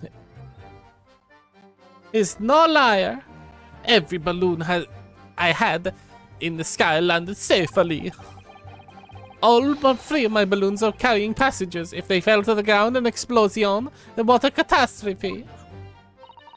But you can't get away from the fact that it was burnt up little off piece of cloth at the scene, can you? The coppers in the yard inspected it, reckoned it was probably some debris thrown by the explosion on the stage. This stupid Ragazzo is mistaken. Hey. Calm down, bro. I love how his hat is like expanding with heat, with his anger. My balloons have the red and blue zigzag stripes anyway. So your assertion is that the balloons this child saw was one not belong to you? Si, exactamente. If he even saw the balloon in the first place. I do not like the sound of it. It is very bad for business. I have a good mind to sue the land of Bohemia. If you attack us, we will fight back. We will all out war. More balloons. God, these two. What happened to all-out war? It's all-out war until you can get something for yourself. Until the higher-ups decide that they need more money. Mr. Loon clearly doesn't appear to be lying. But that doesn't change the fact that the testimony and the evidence are contradictory here. If the defense is unable to find fault with the witnesses' statements, the court must consider them the truth. I think long and hard on my learned friend. The situation is clearly changed now. You have to get to the bottom of what happened here, no matter what it takes. Counsel, you may now cross-examine the witness. Please.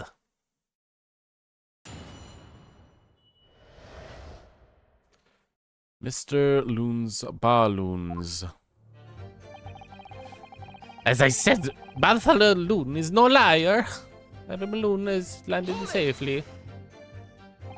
You couldn't just have forgotten one, maybe? Signor? I might not notice if I was given 100 lethals and one was missing. But we're talking about 3 enormous balloons. Do you think I could have mistaken about something so grand and expensive? I took the liberty of having Inspector Gregson check this gentleman's warehouse. I have the report here. It clearly says a total of 3 balloons. It would appear no mistake has been made then. Surely Miss Lestrade could have been sent for such a menial task. What? Me? I'll tell you what I told the boss. East End kids like me only to count up to 2. Obviously that ain't true, but the boss bought it and said that he'd have to go himself in that case. God damn it, Lestrade.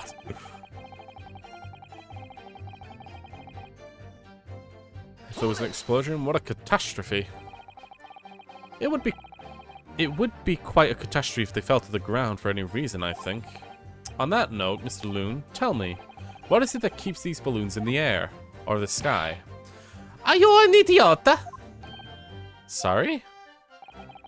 It is like asking why does candle burn bright? It burns bright because it burns bright, and a balloon flies because it flies. What else? No.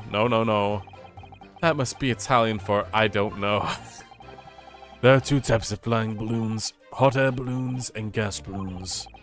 Hot air balloons work in the principle of hot air being less dense than cold air. Whereas gas balloons derive their lift by using gas that is lighter than air. See, and my balloons are filled with magic gas, I believe. Hydrogen, lighter than air, but highly explosive. Good lord. I do not permit smoking cigarettes in any of the balloons. The magic gas does not like fire. Even a small spark of static electricity could cause an entire balloon to explode. Oh, good to know. What is the matter with you, senor? All that comes out of your mouth is explosion, explosion! I tell you, my balloons are perfectly safe. They must not be. They have to be. I cannot eat. None of the balloons exploded that day. I'm completely sure. But what I still say is what happened. You must show me proof. But if you still say that's happened. Right, so Mr. Loon had 3 balloons in the sky that day. None of them were damaged. Then what is the one that... Then what was the one that exploded? Uh? Can't get away from the fact that there was a burnt up bit of cloth at the scene, can you? I was surprised to find the piece of fabric still at the scene, actually. Didn't you search the area surrounding the scene for clues? Nah, I'm not into picking stuff off the ground, me. I always work out way better diving into people's pockets instead. So much for a new career path. Mind you, the boss is on his hands and knees picking up all kinds of rubbish off the floor. Thing is, though, the cage went crashing through the crystal tower, didn't it? So that's where most of the investigation was going on. Even so, I would have thought someone from Scotland Yard would have gathered up this as evidence. God, listen to you. You stumble across a little bit of a balloon and then suddenly you're the best investigator in the world. Pardon? Well, ain't you got a badge, have you? Like this one? I could arrest you with this if I wanted to. I do have a badge. I wouldn't put it past her. She really is just threatening to arrest us. Come to think of it, there was a bit of talk about some scorching on the ground at the meeting we had about the investigation. Look opposite the yard reckoned that it was probably some debris thrown from the explosion of the stage. There was considerable damage to the stage and surrounding area, wasn't there? Yeah. Some of the alcoves what were watching the experiment caught in the blast were uninjured. Good job and the old contraption didn't keel over, eh? I hadn't considered that.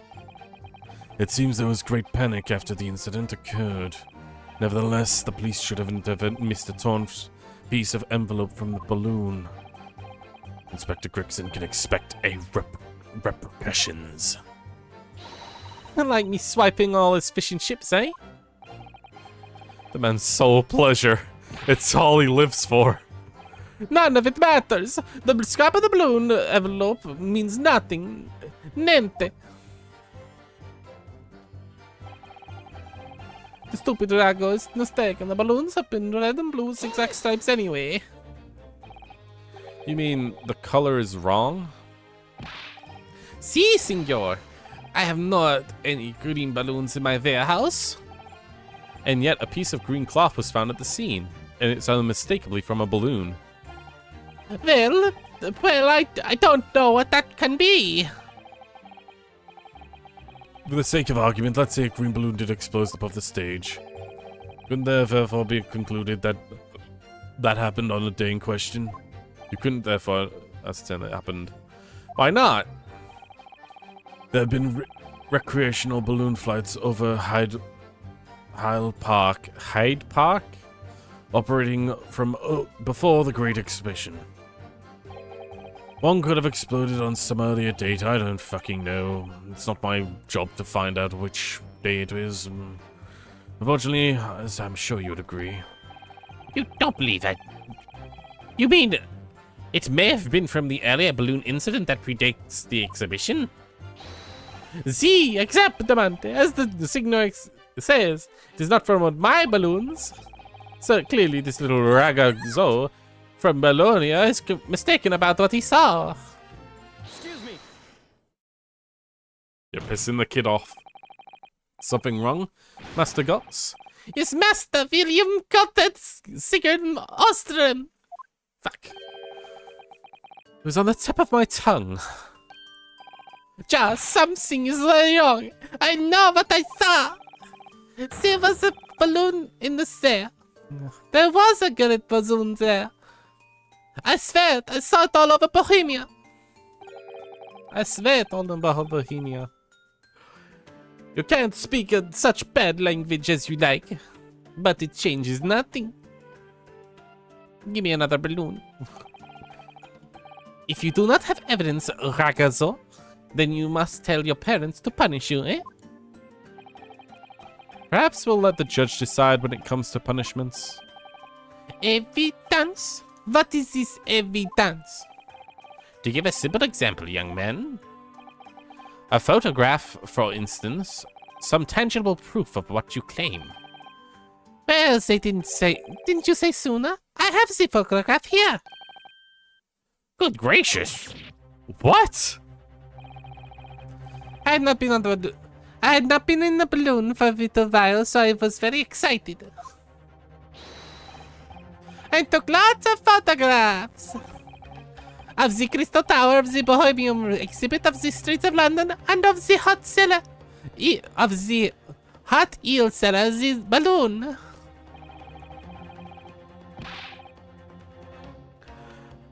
And the instantaneous kinesis experiment, did you take a picture of that? Yeah, one picture. Really? Did you take one? But all I wanted was a ride in a balloon. I was not interested in following experiments. Never mind that. Can you show us the photograph? Of course. Then you will see. You will see that I'm not lying. That I really did see a great balloon. Ooh, okay.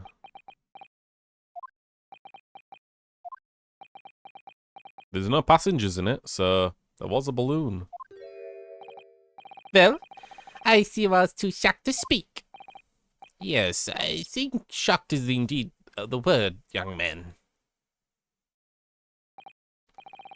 Cha, perhaps you've forgotten to see that there was a green balloon from this photograph, but that was not my fault. It was the fault of the stupid Postal Mercy camera. Ah! Wah! That is one very bohemian sounding cry. I don't know what they sound like. Wah! Wah! Very well. The court will accept this photograph as evidence.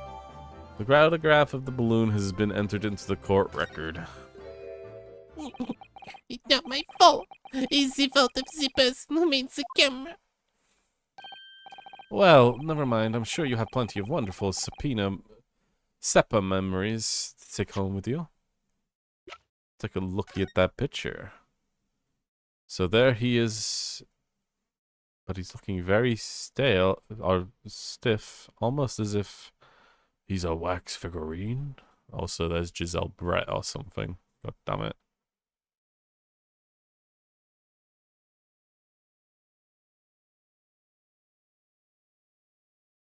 It would be interesting if there are like secret characters that you could actually find out from in here. There's Alfred.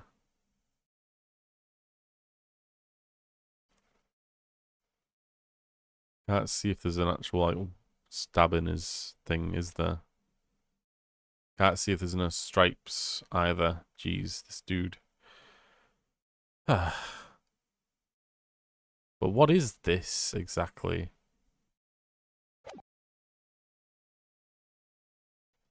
I mean, there's clearly something firing at the balloon from below.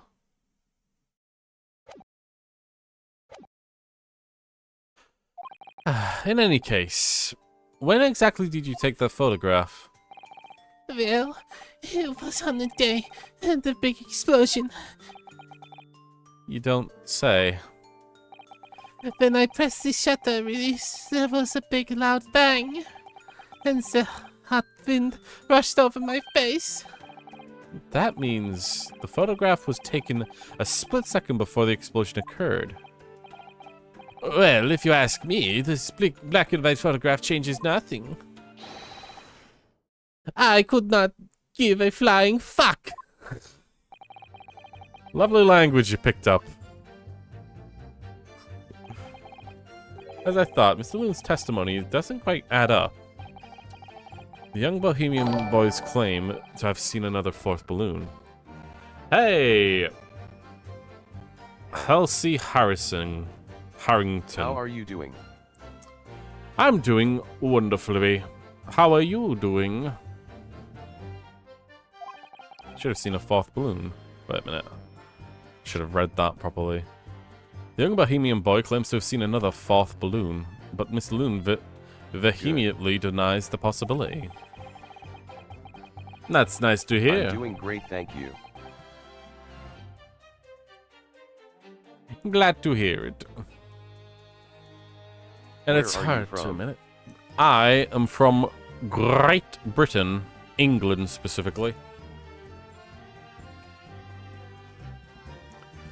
It is hard to imagine that the man in charge of could be mistaken of the number that were in the That's air. cool.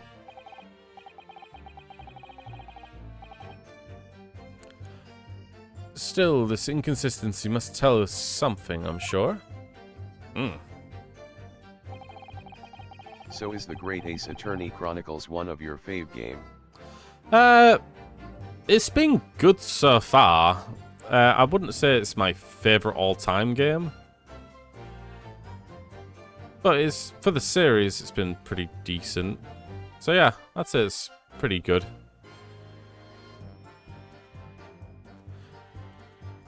I'd really have to think about it if I'd rank the games, because That's good. it could be like the best Ace Attorney, but I'd have to look at the entire series. As I said, Bellamoth liar is So no are you liar. full-time streamer or a part-time? Oh, I'm not, I don't have enough followers to gain anything from streaming, so technically I do stream quite often, 4 times a week, so full-time technically, but I'm not really making anything right now from it, so I sometimes just don't find the desire to stream at times. So off and on, basically. It's been pretty consistent right now. At least that much is true. Okay, what we did get was that picture. This picture shows that there was another balloon and a shot. So you single-player games of multiplayer games? Particularly, I'm not opposed to multiplayer games, but I find single-player games a lot more interesting. I like story-based games where I actually get to like find out about the characters and enjoy myself.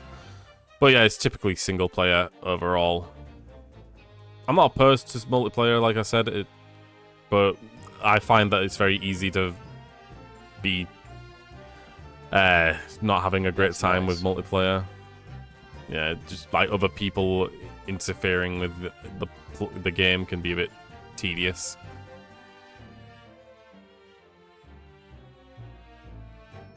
Alright. Everyone I had landed carrying passengers. We can at least say that. Because he says that they've all got what's passengers. Your streaming schedule? Streaming schedule, typically stream 4 days a week.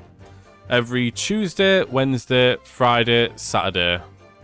I tried to start at 1 o'clock Britain time, just so you know. But sometimes I push that to 3 o'clock because I have to set up the entire stream UI thing here. All the characters down at the bottom and everything. And also do a tweet and everything. It's just like, sometimes it just is a lot more work. So yeah, I'm finding that I'm tending to start at 3. Good to know. I'm glad to hear that you're interested in all of this. So I'm pretty sure. What's your fave game genre? Fave game genre? Oh boy, that's actually difficult to ascertain. I guess. I think RPGs overall would be my favorite. Mainly because it involves exploring a world in a single-player setting, learning about characters and everything like that. Some of my favorite games like Mass Effect and Dragon Age and RPGs, and I love those worlds. So yeah, I think I'd say RPGs are my favorite.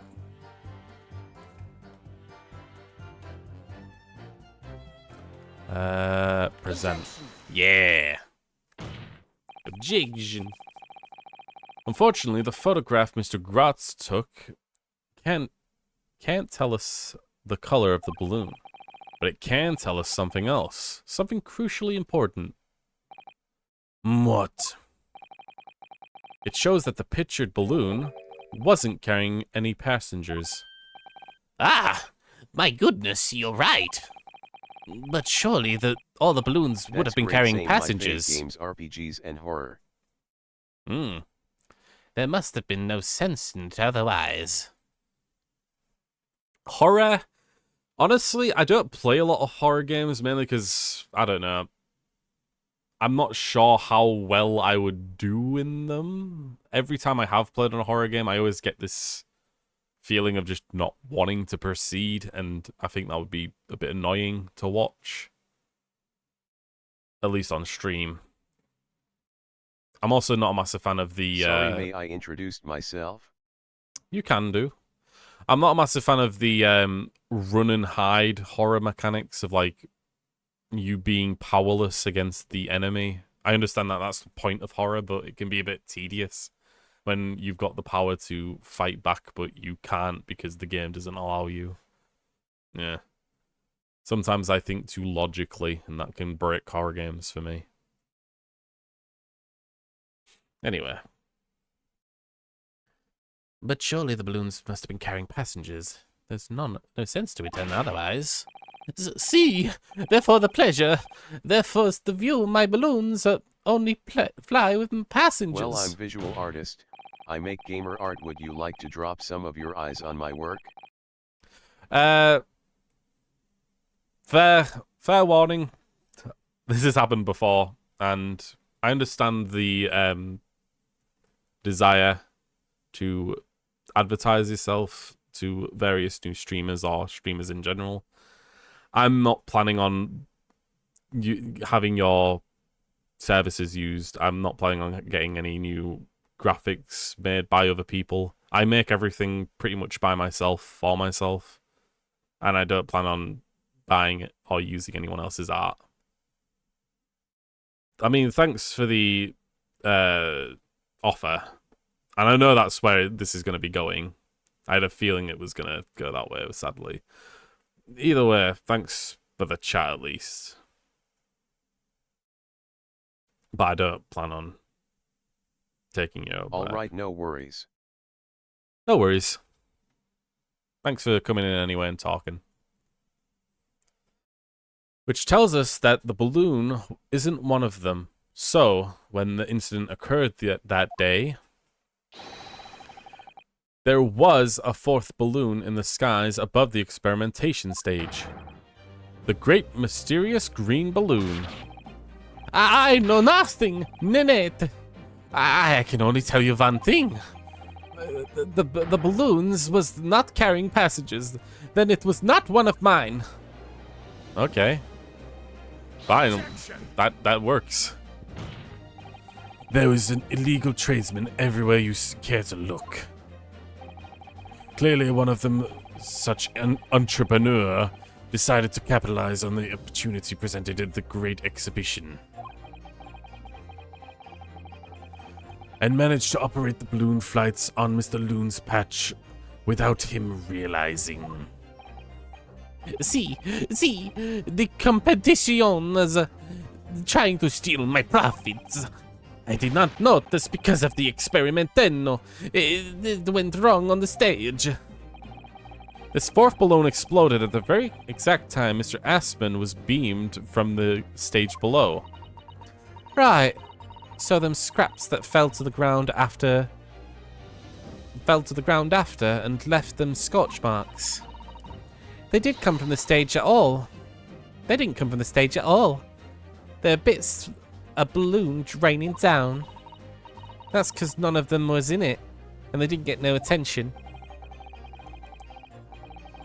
Mysterious fourth balloon carrying no passengers silently floating over the experimentation stage. Ugh, Jesus, my voice. This photograph shows us nothing more. A stray balloon carrying no one and operated some rogue trader. Clearly it has nothing to do with the case. Its relevance does elude me, I must say. The court has seen sufficient evidence and heard ample testimony already. The prosecution calls this trial to be concluded. Nope, the jury is not convinced, I don't think. Really? Have we really gotten to the truth yet? No, I can't let this opportunity slip away. The jurors' minds are made up, and not in our favor. What, really? I'm pretty sure one of the scientists is like, no, I'm not gonna play by this rule of accepting that this actually happened. Apparently that scientist is just choosing to say, oh wait, the scientist did actually perform the miracle. It's so confusing, honestly, this one. Because we've got characters that are constantly at odds with one another, but it seems like they're completely ignoring their own stances in order to be with the group. Is there nothing more that can we learn from this? There's more. Objection. Ladies and gentlemen of the jury, wait, don't give your decisions yet. This photograph of Mr. Gratz may well be hiding one more vital clue. What's that? A vital clue? Objection! We're well past the point of mere possibilities. It's time for definitives now, so tell the court. What exactly does the alleged clue prove? Balloon's owner, the balloon's color, the cause of the explosion. I'd say probably the cause of the explosion, being that there's an actual sap or something coming up from below the stage.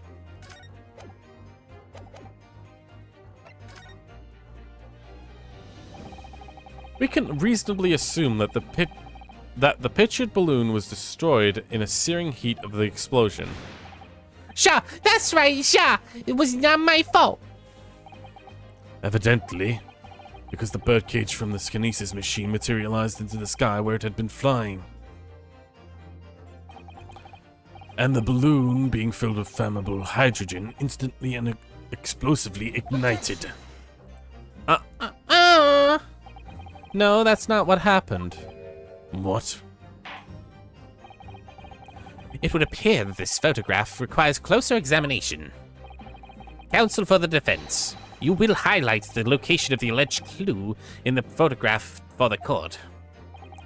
Of course, my lord.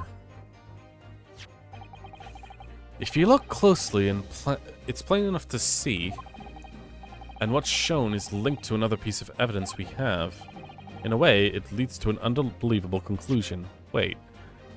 It links to another piece of evidence?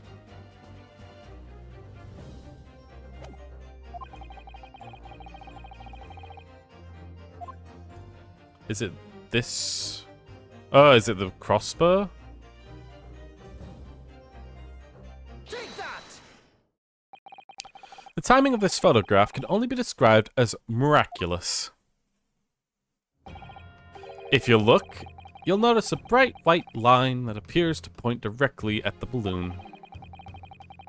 Most likely a ray of light caused indirectly on film. I'm afraid I can see nothing of the sort. If you look at with a magnifying glass, my lord, it becomes clearer to what the nature of this bright line really is. Goodness, what is that? Undeniably, some flash of light, yes. Oh, golly. Do you think it might be lightning? But it couldn't have been a finer day. I believe we may be looking at fire. A bolt of fire landing straight at the balloon, like an arrow. Indeed. Even to my aging eyes, it would appear to be a flame of some sort. My word, are you suggesting this flame struck the hydrogen gas that filled the balloon? Objection! That is absurd. The balloon must have been 60 feet above the ground at the time. No flame could possibly have reached such a height. Objection!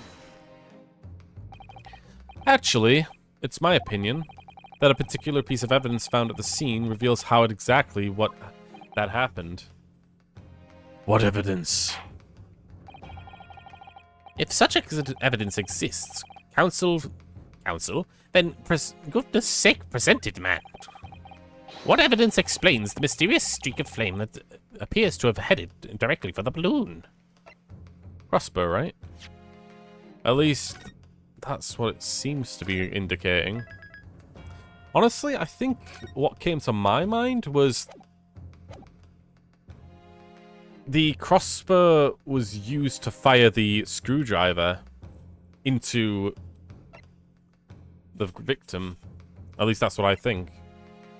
Oh, no, wait. The screwdriver was used to kill the victim, and then it was fired back onto stage. That's what I think happened with the screwdriver.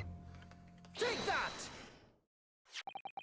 This was found hidden at the foot of a small ornamental tree near the scene. Good lord, is that a crossbow? An arrow dipped in oil and set alight could have been shot from this weapon, and sent a flaming arrow straight at the hydrogen-filled balloon. I'm going to just quickly open up my Steam labels to change the most recent follower thing as well.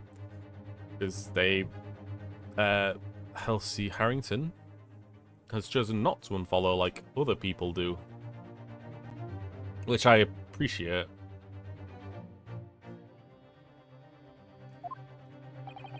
Are you suggesting that the crossbow was used deliberately?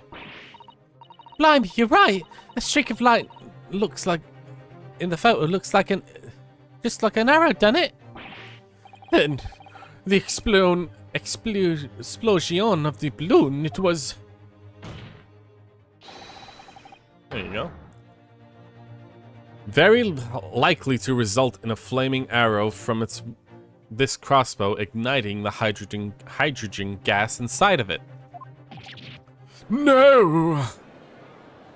My beautiful chest. Order! Order! Council, this is extraordinary supposition. If the aim was to cause the balloon to explode, the shooter would just have to use the gun, of course. Would have just had to use the gun, of course. However, there's an obvious reason why that would have been out of the question. The noise of the discharge, of course. That's right. By using a crossbow, the projectile could be fired at the balloon silently. Well, yeah. If someone had shot a gun off at the exhibition grounds, it would have caused a real panic. But with the big explosion, there was already a big panic anyway, no? I don't like this. I should be pleased that I found a plausible new explanation for all of this, but something feels wrong. Do you understand the implications of what you're saying, my Nipponese friend? If a flaming arrow did indeed hit the balloon, then obviously it would have exploded. And if the birdcage appeared from the smoke, from a cloud of smoke that ensued... What? Wait a minute. What are you really saying here?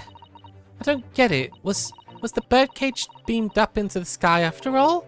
Or what? My goodness me! Now I understand. That's what the sinking feeling was about. I think there's a good chance that the birdcage was actually concealed inside of the balloon all along. What? Did I just hear that you correctly, Council? There's no going back now. The horse is bolted. So, my theory there was there's a wax figurine that was in the machine. The electricity most likely melted, or the heat and explosion maybe melted the wax and made it impossible to find. So he just disappeared. Kind of like how the last case was with the coins. Alright. There's no going back now. The horse is bolted.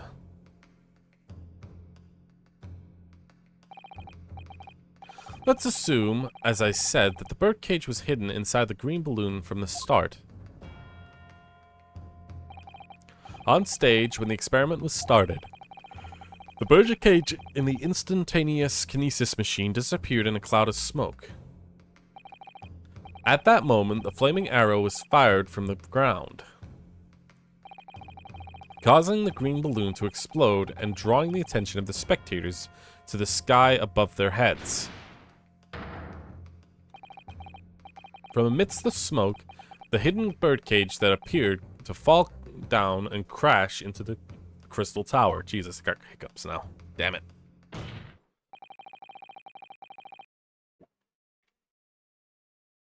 Yeah. I think you all agree that it's entirely plausible, Buck, that what I've just described is the real truth behind the miraculous experiment carried out that day. Good grief! Objection! This is ludicrous. What you've described is no science experiment. It's child's play. A contemptible display of stage magic. As both Mr. Sholmes and Iris said that the experiment was a scientific impossibility, which in case, this is the only way to explain what happened that day. And in any case, the victim's body was found inside the birdcage in the crystal tower. The instantaneous kinesis didn't take place. How do you explain that? Well... If I may put a word as a man of magic myself, such apparent disparities can easily be explained by some simple deception. Juror number 3? All that would be needed is a doppelganger of someone who would look very similar to the victim, Mr. Assman. And having this other man appear on stage in front of everyone as a body double! Ah, yes, of course. So, in fact, Mr. Assman must have been inside the birdcage and concealed inside the balloon from the start. Objection. That balloon would have been filled with hydrogen. Anything inside of it would have been scattered to the four winds when it exploded.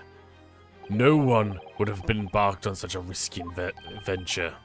Not necessarily. The explosive force of the balloon gas would have very much depended on the mixture ratio. Jury number 4? Flying balloons are very rarely filled with pure hydrogen, but a mixture of other gases such as helium as well. Helium on its own doesn't explode, but by controlling the mixture ratio, gas-mixture ratio, an explosive force can be altered. The mixture ratio? Obviously, the victim's body would have suffered some burns, but that would be unavoidable. But not to such an extent that would render the whole obscene charade impossible. Well, was his body burnt by any chance? Can't tell. Can only see the top end.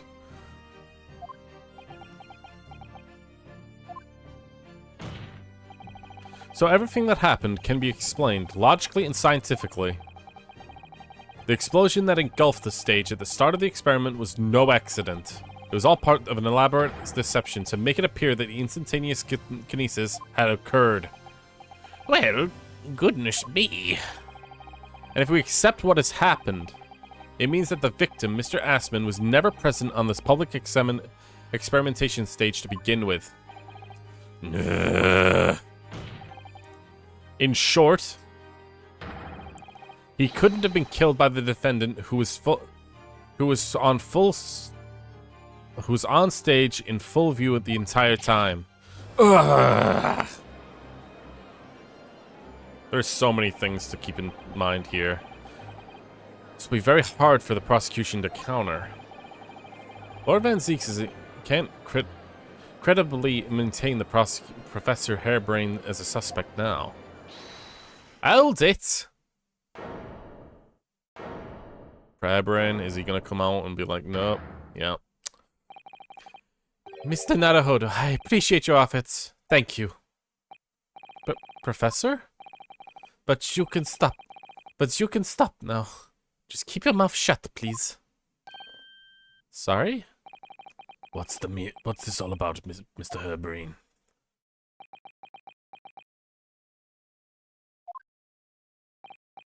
I, Albert Harebrain, hereby confess that it was me. I who stabbed Mr. Odie Hassman. Yes, it was me. It was the faithful friend and partner, Andrew the screwdriver. What? What are you doing?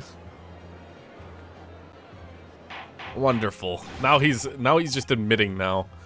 Order! Order! Order! Defendant, explain the sudden confession. Professor Harebrain, what are you talking about? It was as I said all along.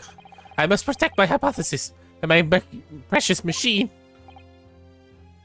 Oh my. You stand there and claim it is all a trick. All an elaborate prank, but where's your proof? No, you have to examine the machine. If you want to prove it, then it would be all over. But then it would be all over. My beautiful hypothesis would lay bare. I mean, the dignity of it. It is clear that you drew the plans for the experiment, but you didn't actually build it. It's quite conceivable that you were duped, Professor. If you would just let me, I can prove. Barak! Yes? I'll cooperate. I'll do whatever you say. I swear it. So, just please. Ensure the special dependence of a scientific equipment act is adhered to protect my creation.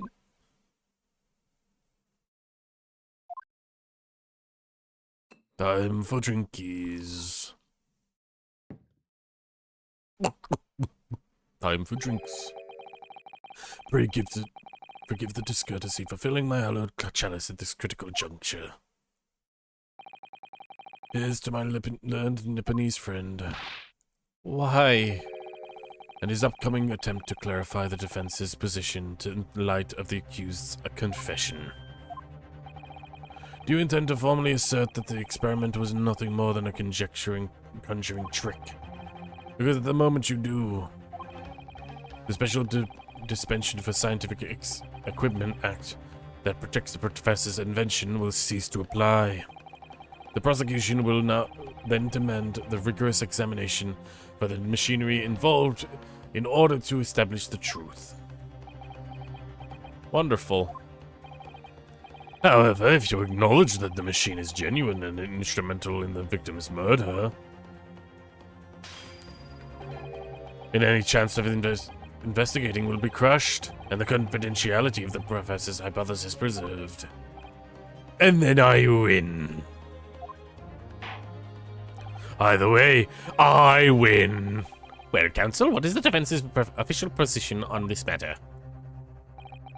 What Professor Harebrain, my client, actually asked of me was to prove that the explosion on stage was an accident and protect the secrecy of his hypothesis. But there's no way I can do that without implying the professor's guilt. Do I protect my client's life by asserting he is innocent, or do I uphold this client's request to be seen condemned? Either way, I can't avoid betraying his trust. You've been silent long enough. Isn't talking your trade, my learned friend? Or has all knowledge of England escaped your confused Nipponese mind? Mr. Naruhodo, there's no escape here. I have to make a choice, but it's an impossible one. I have to give up on something, but what? The defense asserts that the defendant's instantaneous kinesis machine was in fact... Interesting. We have to betray him one way or another, right? But one is clearly gonna lead to a... I don't know, actually. This is actually weird.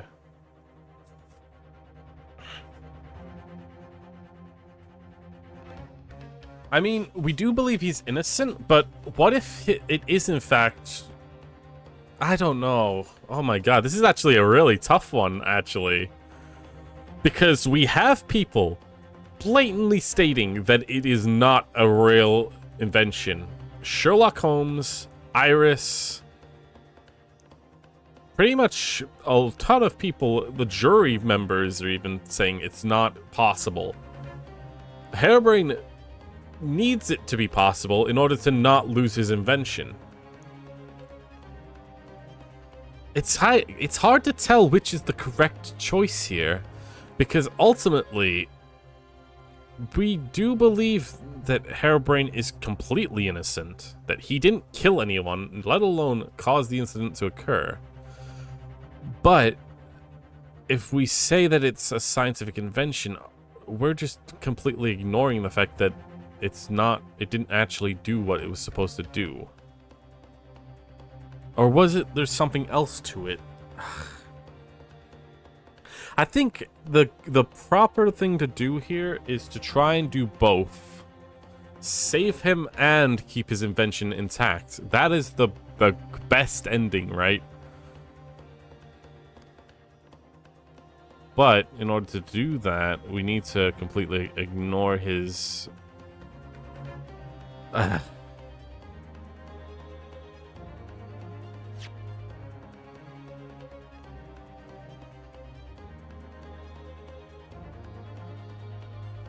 He asked I'm of back me. but broken.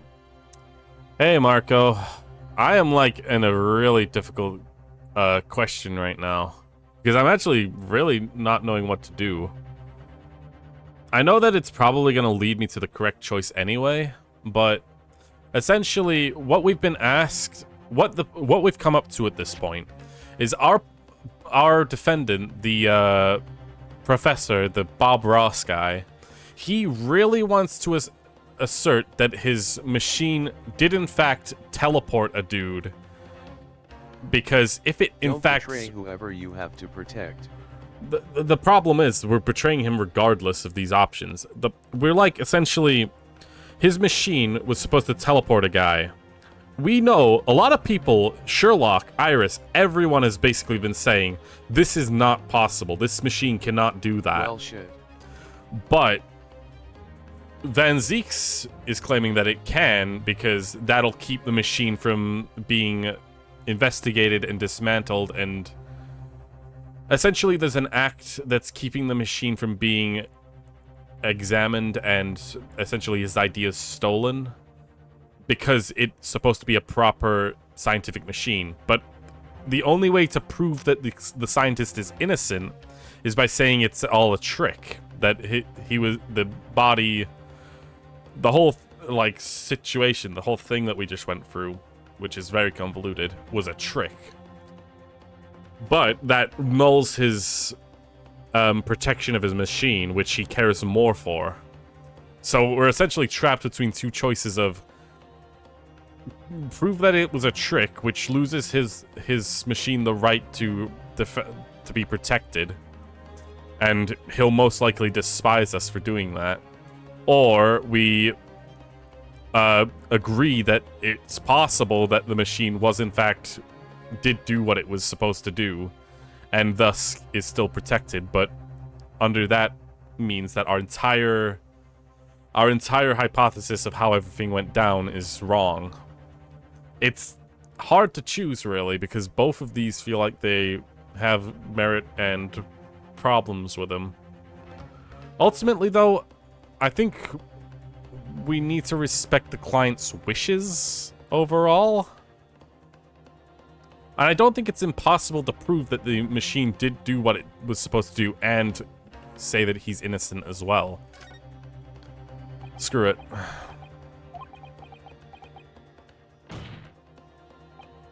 Ah! No! I can't say it! My client placed his faith in me! I can't let him down! What must I give up on is not a question you have to ask yourself here. It's what I can protect. Oh, Susato. Hello again, Mr. Naruhodo. It's been far too long. Susato-san? But what are you... Hiya! Fucking... Ah! My first Susato takedown in 6 months. There will be time for that later, Mr. Naruhodo. For now, we must concentrate on the task at hand. But you literally just appeared in court. Which is working out not... Which is working out not what I would have to give up on, but what I need to protect. Professor Hairbrain. Ah, yes? And I am broken because I was worked to the bone. Surprised I didn't faint from being overworked. Oh, damn. I didn't even ask. I thought, okay, are you alright though? Like, you're feeling alright? Because if you are feeling extremely tired and not feeling well, don't feel the need to stick around. I'd prefer you be good and safe and healthy. Yesterday you told me that the science is a pursuit of the truth. Well, my job is to pursue the truth My legs and arms feel tired. Ah, just been doing a lot of manual labor then, I'm assuming. Yes, of course. You missed quite a few characters as well. There's like this freaking hot air balloon salesman dude. And a little bohemian boy. He doesn't have a... He has a long name. Sandbags. 7 sandbags. Oy boy.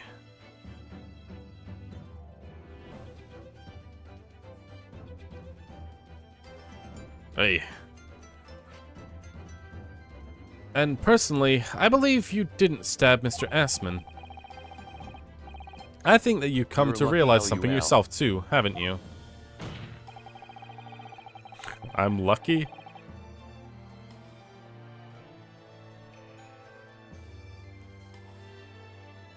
that your experiment and the machine you built with the victim are questionable. The truth behind that is that Why does he have a sword? is that we both must pursue now. The sword is essentially it's Kazuma's sword. It's a little bit. It's again hits on a bit of a spoiler for the first game. You've already been told it before, but we're holding a sword in memory of the person, and it's essentially like us holding their spirit with us. That's basically it. A memento of someone we've lost. That's basically what it is. I'll just play the game. The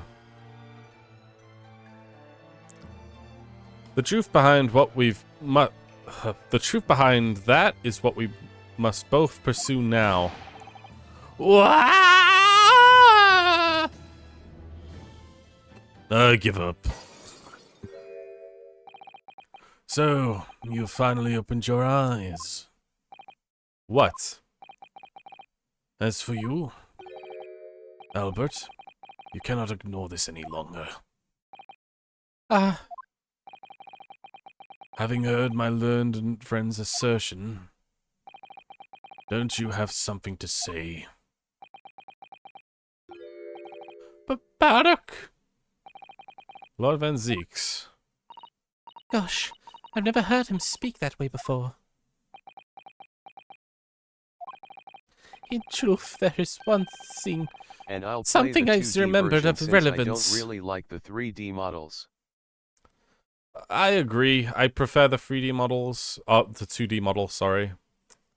The jump to 2D for 3D is a little jarring at times. I do still stand by that the 2D models are more charming and, I don't know, enjoyable, appealing. All of those words. I know that there's also the pixel versions, and then there's the high definition remakes that do more precise line work. If you want to go for the nostalgic value, I'd say go for the original GBA games. I think they were released on the GBA, Game Boy Advanced, but they also were on the DS as well. Either alright. In truth, there is one thing, something I've remembered that's of relevance. I'm What? playing the ones with more pixels. Ah, good. On the day that it happened, just before I did the experiment, I saw a man near the stage. A man holding that crossbow. Beg your pardon? For reference sake here, there was like we were debating that there was another like hot air balloon in the air. That's where the witnesses were, Lestrade and the little boy.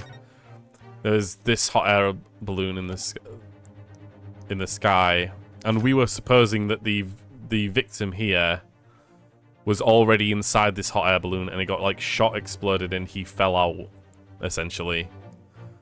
And we haven't said it yet, but I'm pretty sure that this is most likely a wax figurine that's trapped inside the machine. Yeah. I beg your pardon?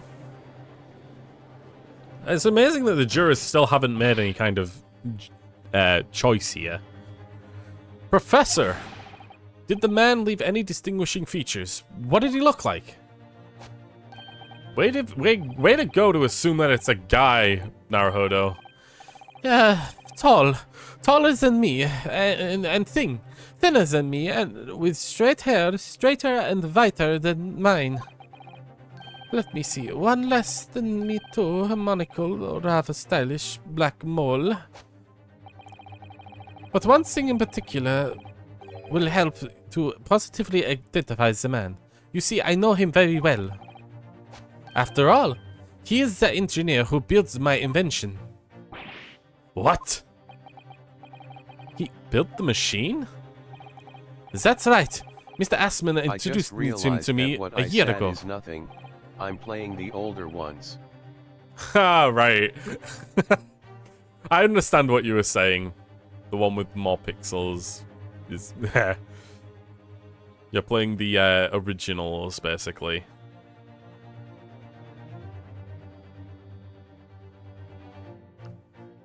He's a man by the name of Enoch Dreber. Enoch? Drebber? Enoch Drebber. Yes. Does the name mean something? Members of the jury are flustered. Not by the name of the scientist wishes to hear. The man's an abomination. Not the name a conjurer wants to hear either. Who on earth is he? I'm afraid this is the first tale of this nature that I've heard in scientific circles in connection of that name.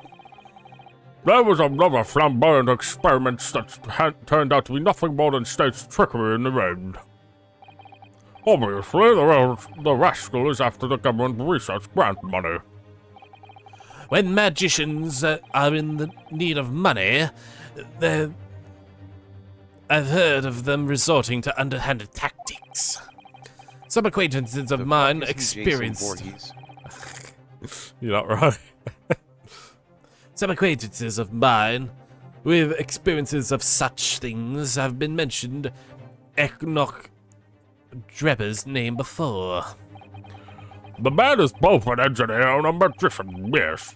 We're dealing with an unparalleled confidence trickster here. That's Enoch Drebber to you. We have a lot to look into, I think.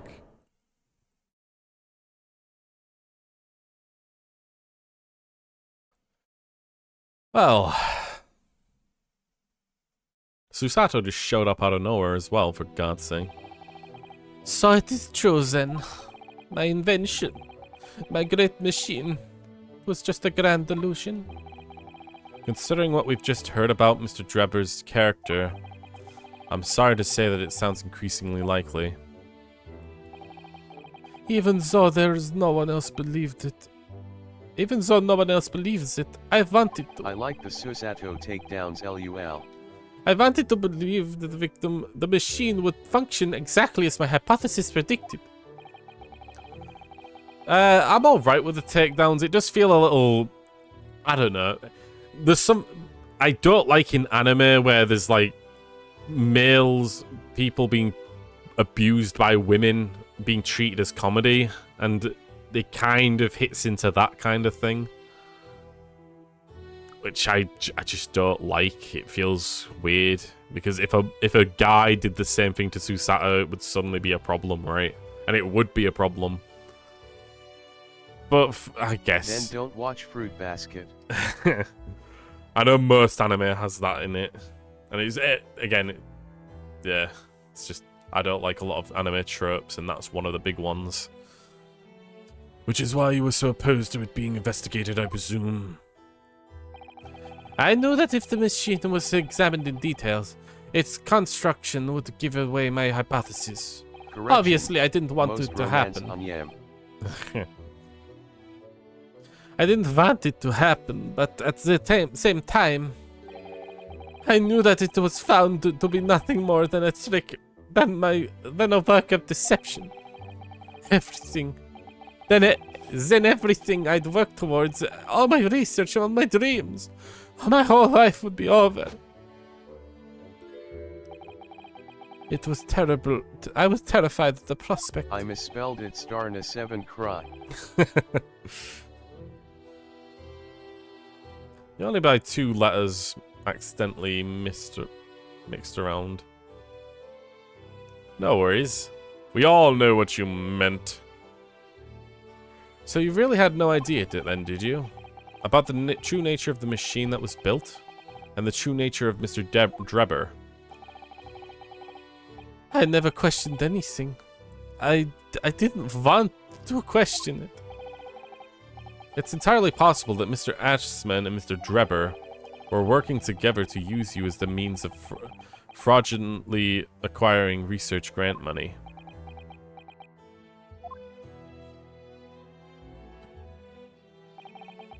When I announced my invention to the crowds that day, it was the finest moment of my career. I pulled all the levers and turned all the dials in exactly the way Drebber had it described. But when then the smoke suddenly started bellowing out, I panicked. I didn't know what was happening.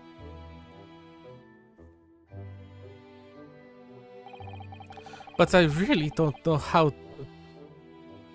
the whole illusion was made to work. I don't know anything anymore. Aw.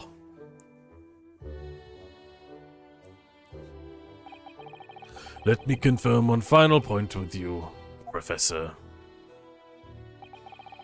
Do you now consent to the prosecution submitting the necessary paperwork to release your I know invention what from the happened. protection of the afforded by the Special Suspension for Scientific Equipment Act? You know what happened? I mean, I've already got my own theory of what happened. Yes, please, go ahead. I am very, very sorry.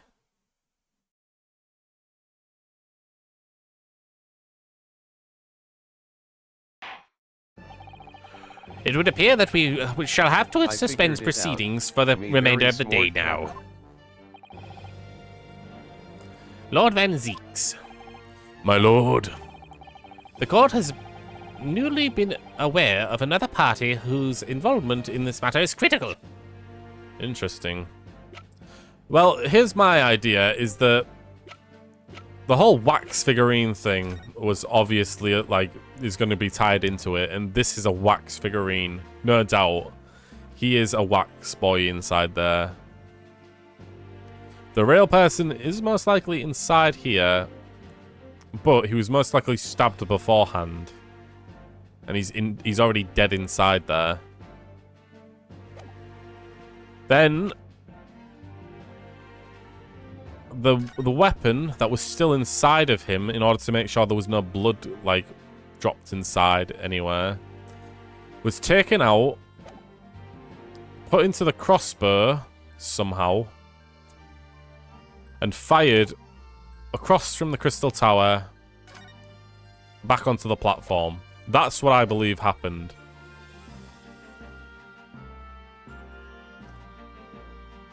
The court has duly been aware of another party whose involvement in this matter is critical. yes, Mr. Drebber. Gather information about this man, if possible. I should like to have him served with a subpoena. With pleasure, my lord. Now, counsel for the defense. Yes, my lord. I was thinking something like that, but a little different. Oh. You can tell me your theory if you want. When we reconvene, I shall be looking into one thing and one thing alone from you. Evidence that the defendant is innocent of the crime from which he presently stands accused. I understand. Good. In that case, the court is adjourned until tomorrow morning. No brakes on this court train.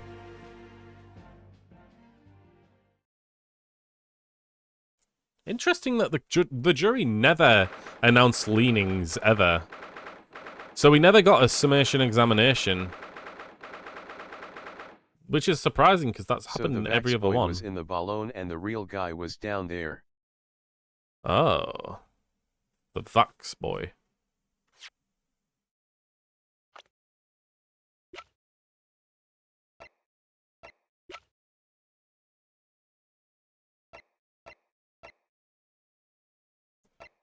Kind of interesting that Susato has just showed up randomly. I might actually put her DLC outfit on now.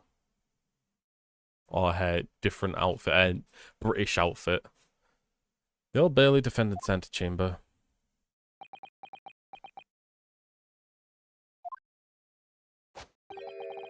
Mr. Naruhodo, Yes?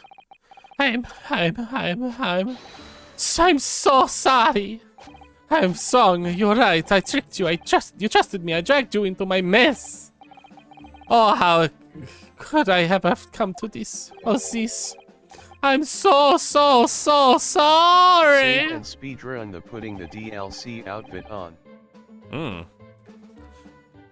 Yeah, I suppose so. What? I need to go from options. Save. So go there. Yep. Back up. Exit title. Go to save. Oh my god.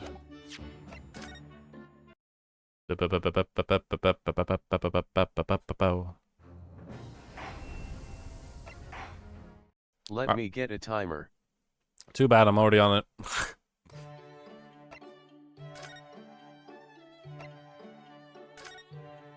There it is. Oh, it's so pretty.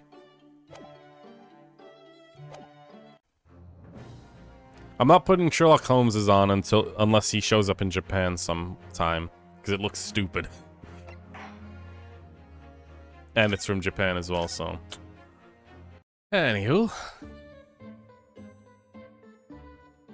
Did you really have no idea, Professor? What about Mr. Drebber, who was all really up to? About what Mr. Drebber was really up to, I mean. About what he was really constructing. 48 says. Naturally! Oh, thanks.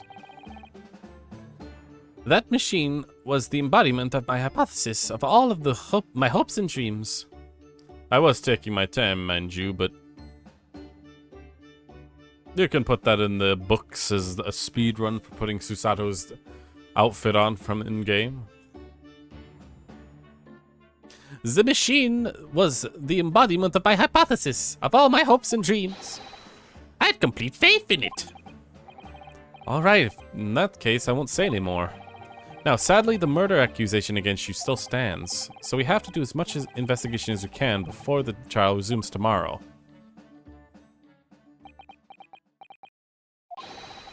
Well, thank you for doing so much for me. There she is. So pretty and cute. I'm so sorry for arriving late so in this much morning, Saba Mr. Day. Naruhodo. Arriving late? Did you not receive my postcard? I wanted to let you know when I'd arrive. Postcard? What postcard? I hid it from you, Susato Bruno, headpats. so it would be a surprise. Well, did it work? I was surprised, alright, especially when she threw me to the ground. Oh dear, I'm so sorry. She does look very beautiful.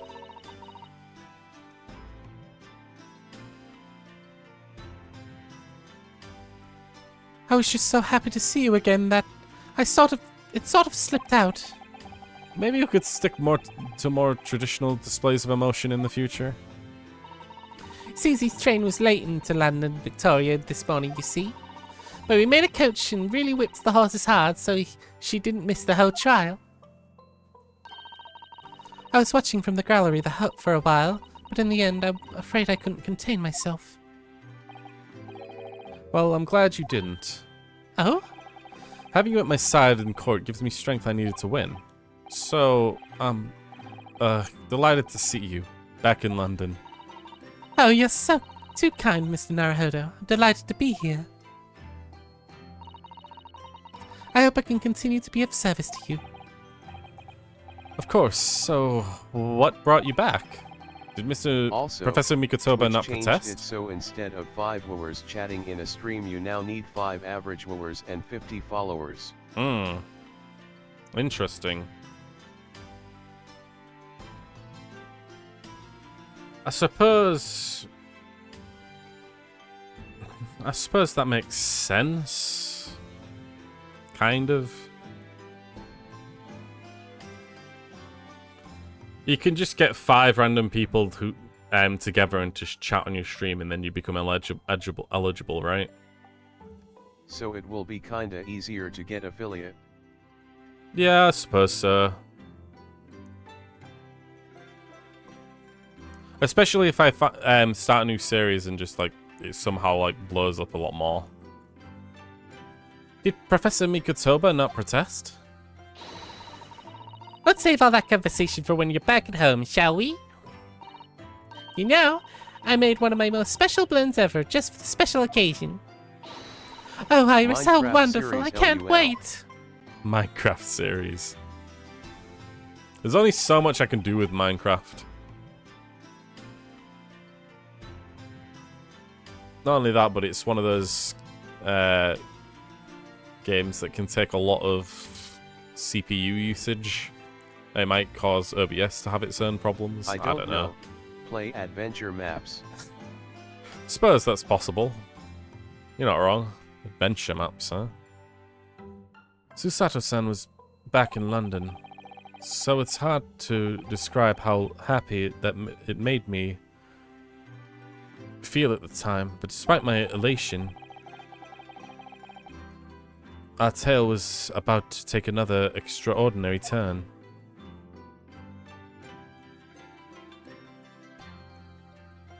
Oh, another to be continued, yes. I think I'm going to continue a tiny bit more into the investigation there, but... You can Let me even figure play out. some spooky ones for the spooky month. Spooky month. You're not wrong.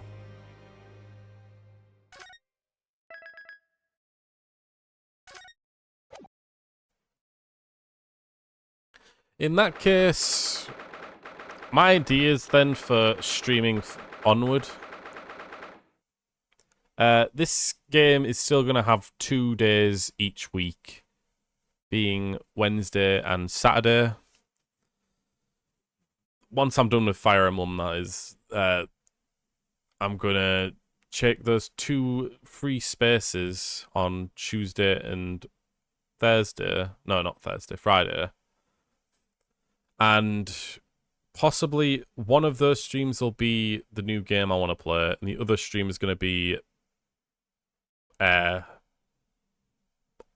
bits and bob games, basically. I might need to make a specific UI just for the bits and bobs game, because making it a new one for each and every game that I might just play a tiny bit of would be a bit awkward, I think. So maybe just a default screen. Or just like a title, maybe? I don't know.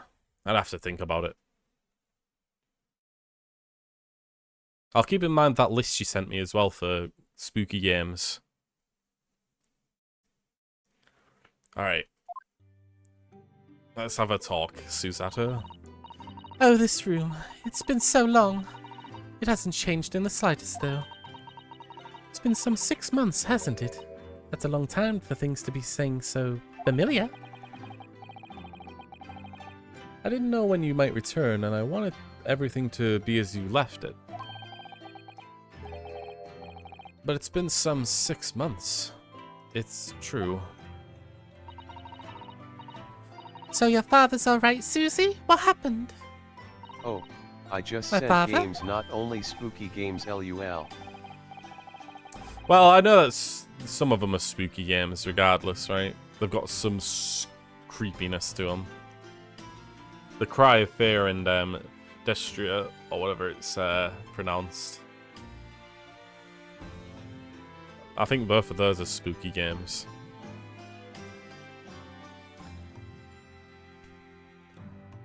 Yes, Professor Mikotoba. I mean, it was half a year ago, but that's why you were sent back to Japan. Because of the telegram you received saying you'd fallen ill with a very high fever of some unknown reason. That's right. So I was a little surprised to learn that you'd be coming back so soon. Surprised but happy. Fun fact, both of those take place in Europe. Ooh. I think I wrote about it in my letter to you. That it was all a trick. My father is in fine health, and I'm obviously very relieved about that. Well, we're all delighted to have you back. It was quite by accident that I'd been able to return to Europe, actually. It's because of a very grand conference called the International Forensic Science Symposium. The International Forensics... That's the same synonym Lord Strongheart mentioned. Anyway, Cry of I've arrived Fear is safe in and sound. Sweden, and Death Rain takes place in the UK. Ooh. Restraint might be the one I play first, then. on account that it's my home country.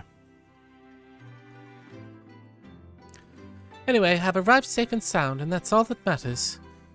Is that I'm here now. Pat, pat. After all, I haven't yet fulfilled my promise to you, Iris. Oh? Right, we need to have the whole remembrance of this. You must tell us everything that happened while you were back in Japan. Yes, of course, I shall. And there's one other thing. Something you wrote in your letter that particularly grabbed my attention. About you-know-who. About Kazuma. I know. I'll tell you all I can. Okay. But first... Acha! You're still taking good care of that armband, I see. I'm so pleased. Of course, and it has 2 games, and I like the second one more since it was a good sequel and the difficulty spike is a little lower. Ah. Well, yes. I feel as like I wouldn't be me without it now, to be honest. Oh dear, there seems to be a thread of coming loose on there. Look! I'd only be too happy to mend it for you, Mr. Naruhodo. Oh, thank you. I must have scraped it against something again. I'm always doing that. And take better care of it, please. It was all going so well until I ruined it.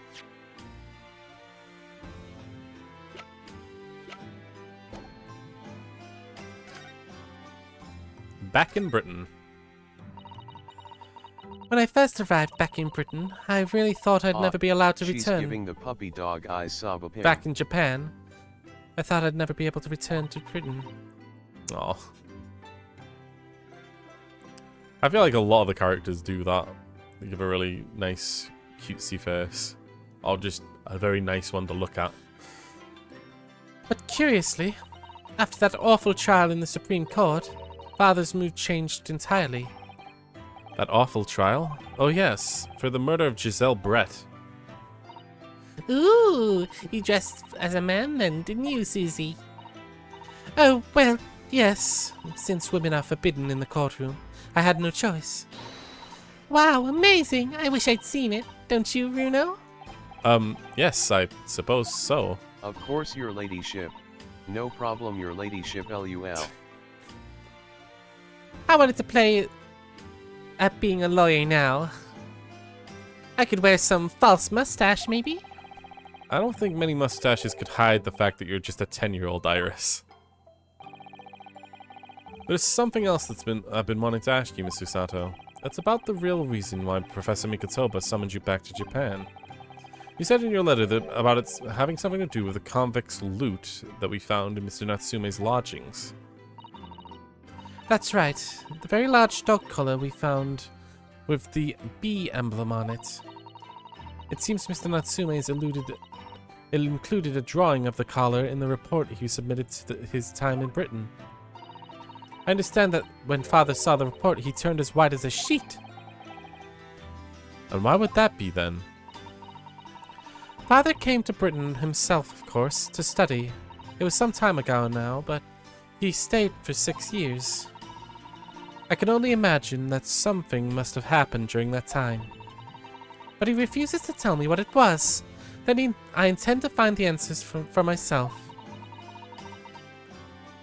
And I've decided that I, for one, won't keep any more secrets. Oh, Susie. It's a very meaningful look Susato's giving Iris there. Okay. Lord Strongheart mentioned something about that symposium too. I think he said that investigative authorities from 40 different countries could attend. Yes, and from Japan, my father and Judge Jikoku have been invited. It's something of an honor, I believe. Well, Professor Mikotoba is the leading expert in forensics medicine in our country, after all. But who's the other person you mentioned? A judge, you say?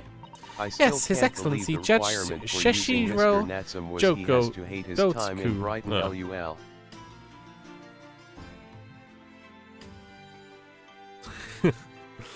Can't believe their comment for using Mr. Natsume was he had to hate his time in Britain. I mean, it makes sense. They're probably not... Honestly, I think it's actually quite endearing in a way.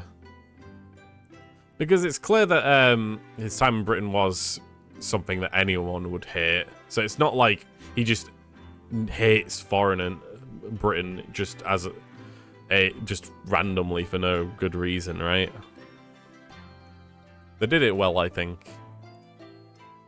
You've met him, Mr. Naruhodo. Last year in the Supreme Court. Okay. You can't He will be possibly the have forgotten. reason I won't visit Brighton LUL. Flashbang!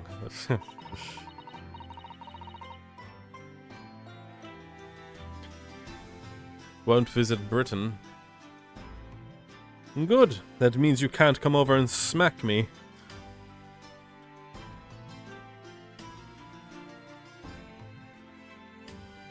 A terrible murder of yours. Terrible trial of yours. You didn't get murdered, sorry. When you were accused of murder. Ah, yes. I try to think of that as a positive turning point in my life these days. Well, it was the Judge Joku I'll that pay presided over someone that to come trial. and smack you. I'll pay them twice as much to go back and smack you. That's how you deal with assassins. If an assassin is really good at their job and they're going to kill you and it's like, okay, you can kill me. First of all, I'm going to pay you to kill me very easily and quickly.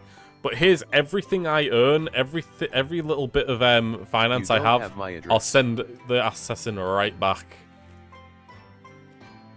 I don't have your address, you don't have mine. But I'm sure I could just ask your compatriots.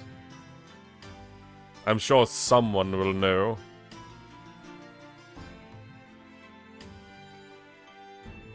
Nuh-uh. No. Yeah, huh?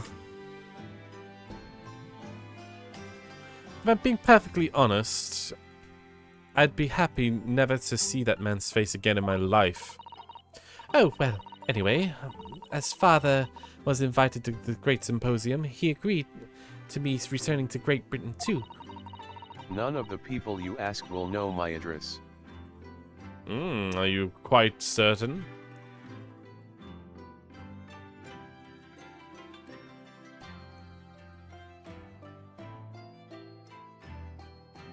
He won't actually arrive until next month, but, well, I couldn't wait.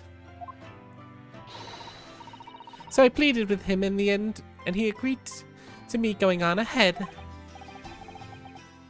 Yes, about the symposium. It seems as though Lord Strongheart has put an awful lot Yes, of work into I making use it a happen. pager. I'm off the grid, Nathan Cool Cat. Off the grid.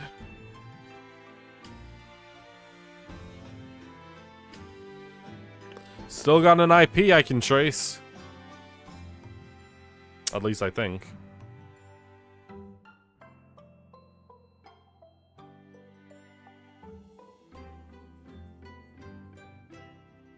Or, you know, honestly, I could just, I don't know, wait for you How to come so? smack me. I mean, quite honestly, if you're gonna smack me, I could just wait for you to come and try and smack me, and I'll smack you right back. You're a child, if I recall. A minor. So, it wouldn't be problematic for me. In fact, you'd be invading or trespassing in my own home, so... I'd have the legal right to do so. It would.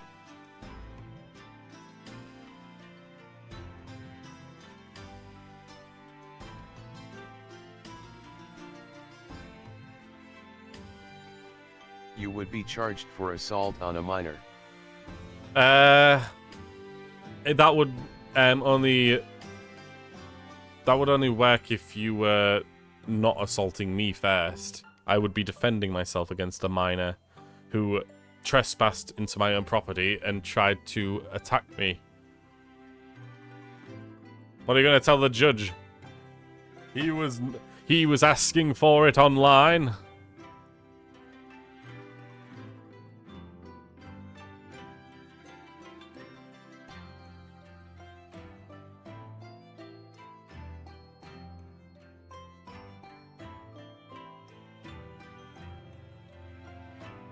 Sorry, I'm just like dealing with my hair at the moment. It's like some clump or something that's annoying the crap out of me.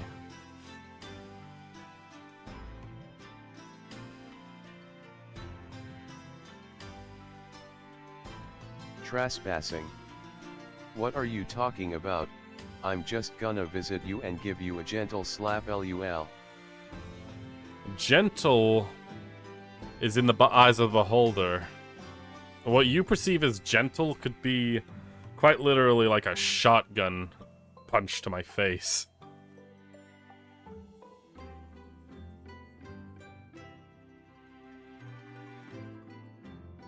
Ah, god damn it.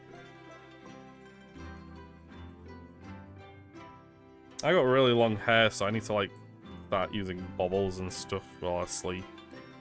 It just gets tangled up. There we go. Okay. I do own a shotgun.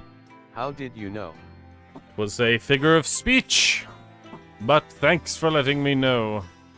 And good luck trying to get that into the country.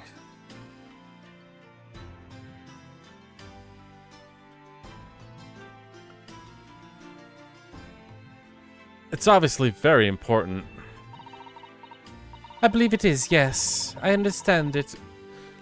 As I understand it, Lord Strongheart organized the entire event himself. I'll just mail it lol. It still wouldn't get in. Unless you've got a... Okay. Unless you have a genuinely good reason for having said gun. And it has to be for work purposes or something of that nature. It has to have a genuine, utmost standing reason for having said gun. Not only that, but you also have to be of sound mind. I know that might be a shitty thing to bring up, but hunting. If you don't have a sound mind, aka you haven't been qualified, capable of using it, then you are not allowed to have a gun in Britain. You have to be of sound, self understand. You have to essentially have no kind of conflicts with anything of yourself. So, I don't think you're going to be getting in Britain anytime soon with a gun. Just saying. Even if you mail it, it'll just get stopped right then and there.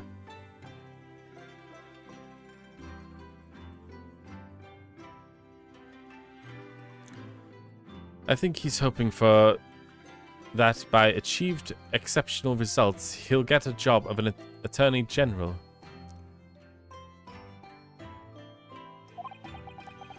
The most senior position in the British justice system. He's hoping to use his power to create the world's finest policing Well, institution. shit. The sound mind thing is really gonna fuck me over. I had a feeling it would.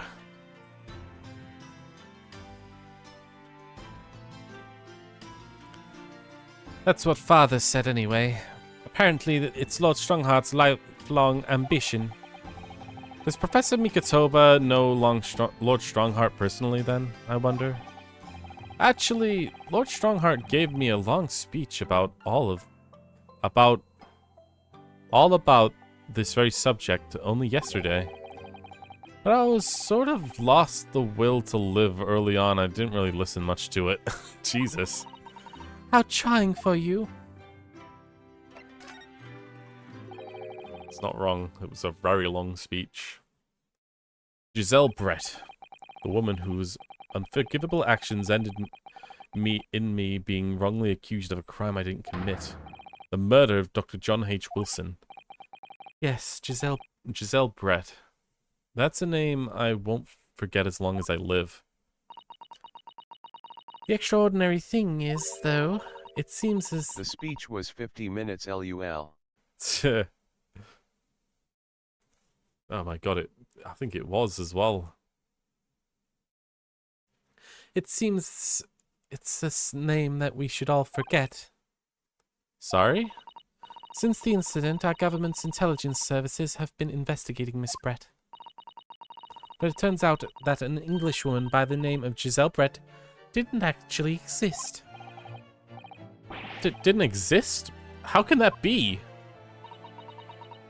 It was a pseudonym. Her real name was Shin, and she wasn't a visiting student either. She was a front. Just gonna quickly remind myself. Okay, Courtney Scythe, not Shin.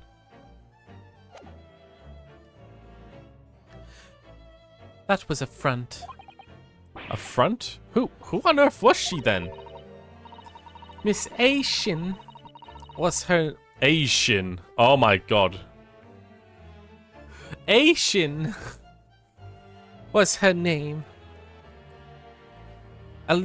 Is literally all our intelligence services have been able to ascertain about her. Nobody knows why or even how she came to be in Japan. It's a complete mystery. But that makes no sense. It's no easy task to be accepted as a foreign student anywhere. How could this woman... What could this woman have just been up to? I'm afraid I really don't know. The only thing we can be sure of is that she had some business in our country that we don't yet understand. And now she's been killed. While all the questions surrounding her existence remains unanswered. I'm afraid so. A. Shin. Who on earth was she? Why do I feel as though I've heard that name before somewhere? I mean, Shin definitely sounds like it's something that we've heard before, but...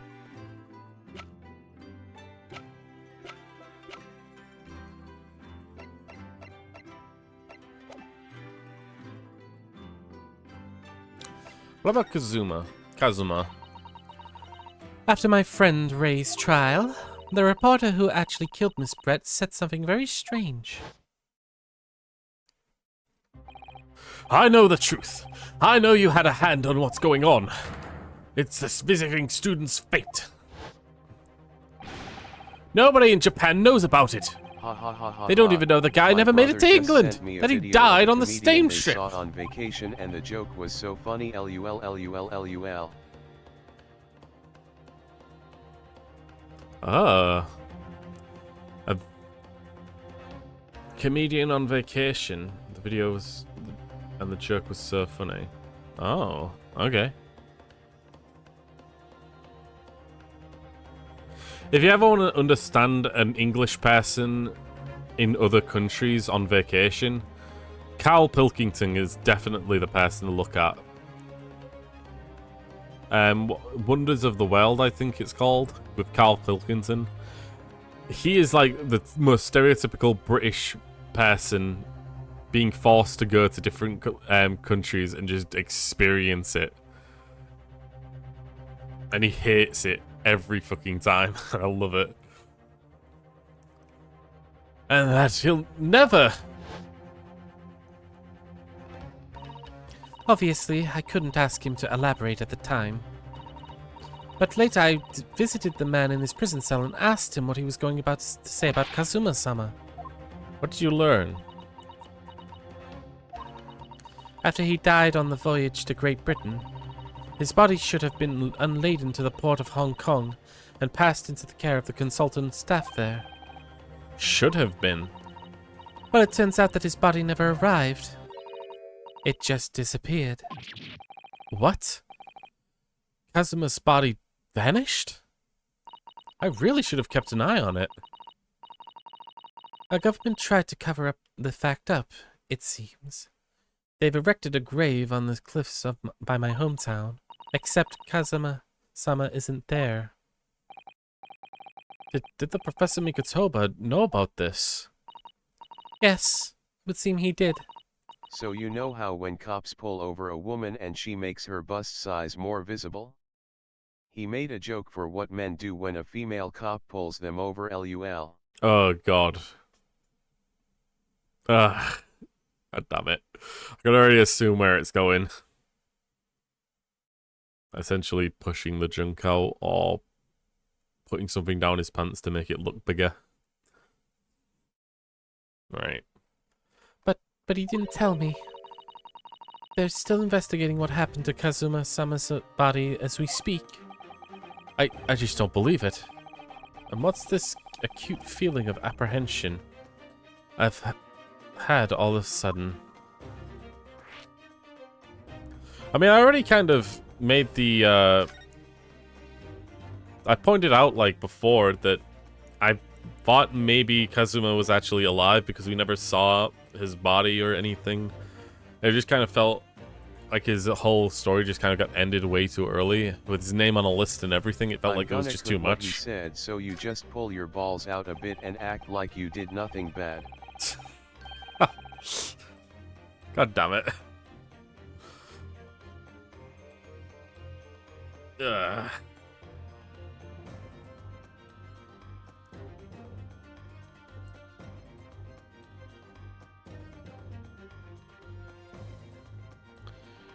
Thinking back now, some things that happened on the SS Bruya were very strange.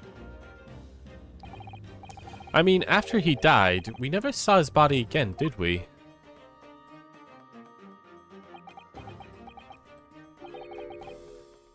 Could it be that he's actually still alive? Stop it, Mr. Naruhodo. It's too much to bear. I'm sorry, I didn't mean to. Just thinking about the possibility pains me so very much. What does that writing say? Apparently that writing was like Russian, I believe. That's like the whole, a big part of it. It was Russian, and it said like check closet, which was, we were in at that point. It was like a whole case in the first game, the second case. It is Russian. Yeah, well, it's symbolic Russian, right? It's not actually like the Russian language. It's what the game would perceive as not Japanese, but not English either. So like, yeah, they had to like try and differentiate it since it's a Japanese game, right? So the writing and everything kind of comes from Japanese first. Z Darvolchpajafijko LUL. Cast your mind back for a moment, Mr. Naruhodo. When Kazuma-sama was discovered, Mr. Sholmes was there, wasn't he? And he definitely examined the body. I remember it clearly. Ah, you're right. So if Kazuma-sama hadn't actually been dead at all, it would mean Mr. Sholmes had lied to us. But there's no reason why he would possibly have done such a thing. I suppose that's true, yes. Except he constantly is vague about everything whenever we talk about a specific case. The idea that he might still be alive somewhere. It wants to fill me with hope, but I can't let it, because if it turns out not to be true... Holy shit, that guy is alive. Then I'd be back at the bottom of the pit of despair again. Oh yeah, Hasanaga was on the Steam strip as well. The dude who coughed up blood and stuff. Weirdly enough. I'm terrified of what might happen to me. Oh, Miss Susato. I know she's given the idea thought it deserves. It's Susato-san we're talking about after all. So she probably shouldn't push it right now. Look at those puppy dog eyes. Alright, that's everything. What if we present some other things right now? What about the Great Exhibition newspaper? About this newspaper, Miss Susato. Yes, it's all about the Great Exhibition. I've been dreaming about it, you know. I was sorry that you were going to miss it when you were called back to Japan. So was I. I felt desperately unlucky. But here I am, back in London while it's underway. So the dream has come true. Perhaps it's not as unlucky as... You're not unlucky as you thought then. Once we've helped Professor Harebrain out of this terrible situation, we should all go to explore it together. And of course, we should invite Professor's good friend, Lord Van Zeeks, as well. Your luck might not stretch that far.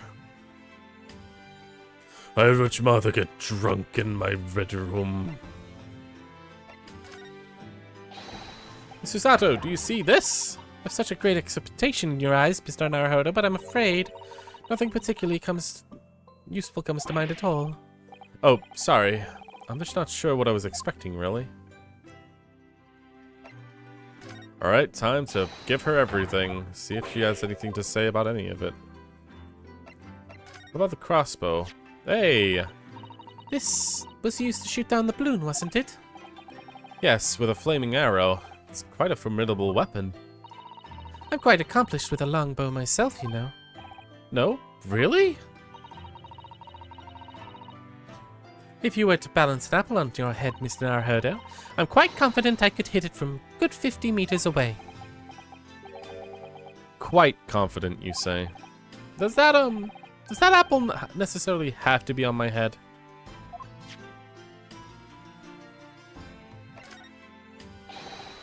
Look at the dead man! I don't want to. Okay. Mm-hmm. Screwdriver? No. Then what about the final picture? I just want to get a bit more suicide dialogue, but no, we're all through. Done and finished. Very well. Are we examining something then? Oh yeah, Iris, hey. It must be about a year ago now. I wrote a really long story based on some of my father's old notes. It was about Hurley's greatest exploits. I called it The Hound of Bakervilles. But then Mr. Sholmes forbade you from publishing it. I put the manuscript somewhere nobody could get their hands on it. So nobody knows anything about it, apart from Hurley and I. But for some reason, you knew the title of it, didn't you, Susie?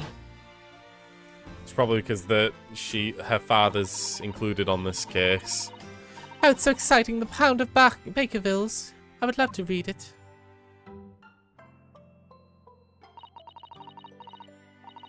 And you would tell me how you'd come to know it. Yes, but I made you a promise and I would explain one day, didn't I? I think it's time. Oh? I'm only sorry that I've kept it from you for so long, Iris. Hound of Bakervilles. It was completely by accident that I came to know about the title of your manuscript, Iris. Junji? The name's kind of hitting the spot in my brain, but no, I can't say I do. It was completely by accident that I came to know about your title of your manuscript, Iris. It was a short while before we left Japan. I was cleaning up my father's study when I saw something on his writing desk. A large box of papers. And there was a label affixed to one of the boxes written in English that read... manga. Oh. The Hound of Baskervilles. Baskervilles. The Hound of Baskervilles. What? My Baskervilles story? Of course, I had no idea what it was at the time. But Father came in and...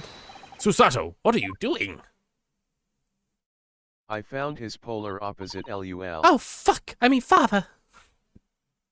Found his polar opposite.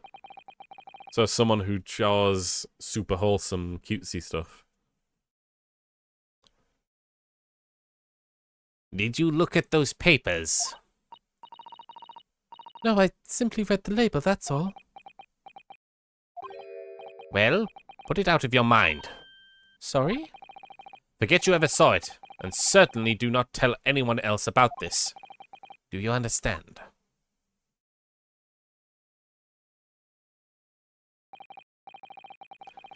But what was Iris's manuscript doing in Japan? Yes, it's the guy who draws the Ghibli movies LUL.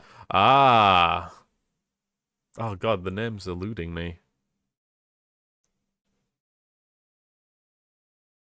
Studio Ghibli, I know that much.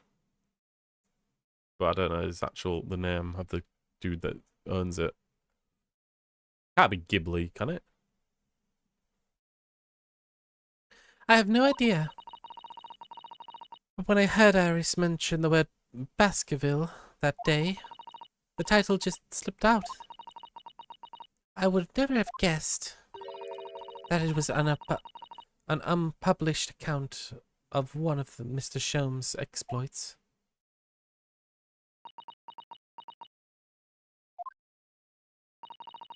When I returned to Japan, I asked my father to explain, but he refused to answer any of my questions, and there was no sign of the big box in his office.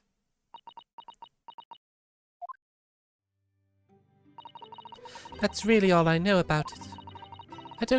I doubt that father has a very good reason for being so secretive about it. I have no doubt he's got a good reason. But still, I've made up my mind to explain myself to the both of you. Well, thank you for being honest, Susie. Okay. So, Mr. Naruhodo, I'm ready to start investigating if you are. I've committed every single detail of this case to memory. And Iris told me about the disturbing happenings at the Waxwork Museum as well. So you're fully abreast of the situation already, Miss Usato. I expect nothing less, to be honest. I would think that our first port of call would be investigate this Mr. Drebber, the engineer responsible for building the elaborate machine that was used to effect the effect of this extraordinary trick. Yes, a conjurer of sorts, by the sound of it. Well known in this field of science and magic. Then we'll go arrest him. Well, yes, we must know the truth behind the case, and I agree. We really do need to find the man. Sounds like a case of tracking someone down. Which is a job for the police, or a great detective. Aren't we supposed to guess who... Are we supposed to guess who she might be thinking of? We don't have much time, so we need to get started right away, I think. Good idea. Well, best of luck to you then. Oh, you're not coming today? I'm going to Brixton Road shortly for the herb market. Let me know later how you got on it, won't you? So we're probably gonna find Gina again. That was a little abrupt. The pull of the herb market must be strong. Okay. We've already, no need to talk to what to do. Thinking back, the spade's been here since we first moved in, hasn't it? I'm sure I've told you before, Mr. Naruhodo, it's not a spade, it's a shovel. No, shovels are for digging. That is for scooping up loose material. It's a spade. No, spades are for digging. That's for scooping up loose material. It's a shovel. The great spade shovel war rages onward. I see your Daruma still has only one eye filled in. Well, we agreed that it's something that we do together, didn't we? We can do it right now if you'd like. I'd be happy with that. I'd rather like the anticipation, I think, Mr. Naruhodo. Aw.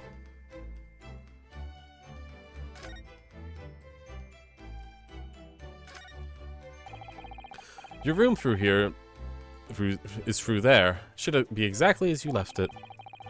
I've still never been inside. I've never been invited. Of course not. Only Iris is allowed in my room.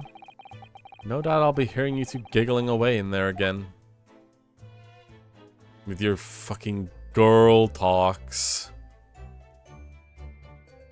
Well, while we could have some more discussions, let's get a move on.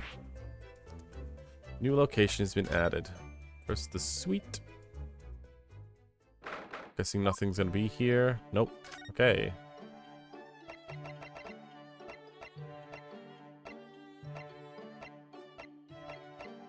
Ah, it burns.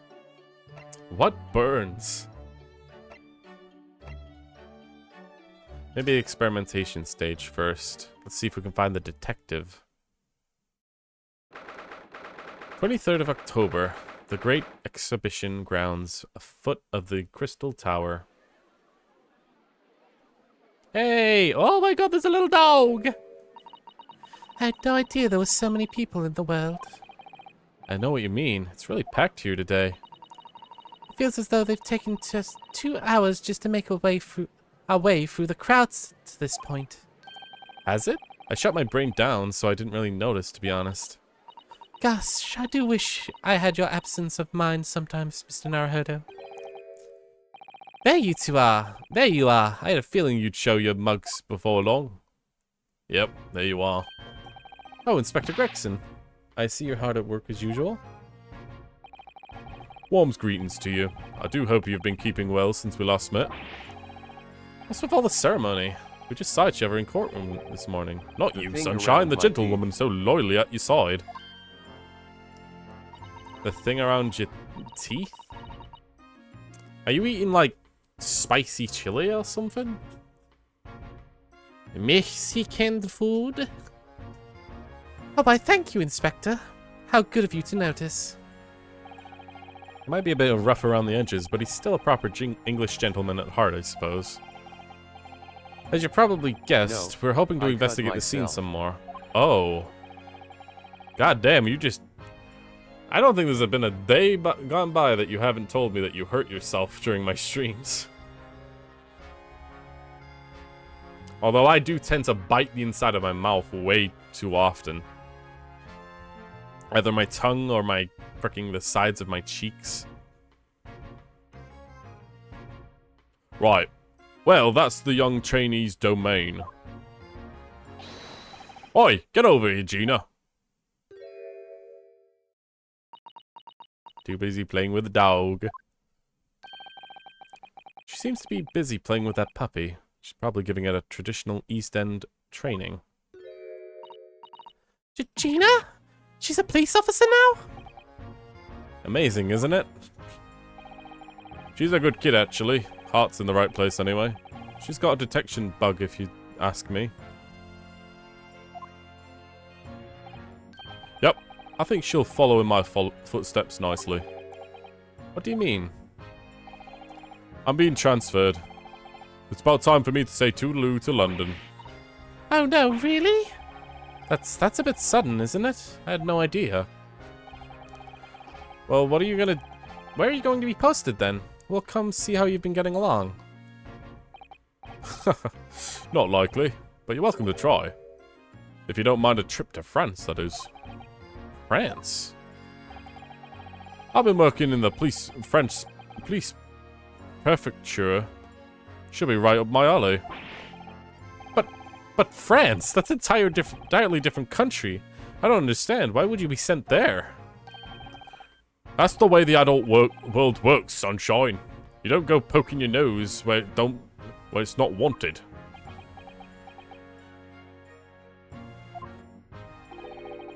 I'm intending to take the kid with me when I go. What? You're taking Gina to Paris? Well, I can't leave her here in London. Who knows what'll become of her. Suppose she's worried that she'll slip back into her hands, she'll slip back into slipping her hands into people's pockets and purses. I don't think he's worried about her pickpocketing, Mr. Naruhodo. I think she's worried about the Reaper. He's worried about the Reaper. Oh, of course. So that's what's playing on Inspector Gregson's mind too, is it? Aw. Anyway, I haven't mentioned any of this to Gina, so don't go blabbering about it, do you hear me? No, of course not. I gotta keep diving Dina safe and sound. Gotta keep that diving diva safe and sound. Until this is all over, I mean. Oi! Did you just call me blooming diving diva again? So you heard that, did you? Well, alright then. Any questions about the scene, you can put them to my capable detective diva here. Alright, you heard the boss.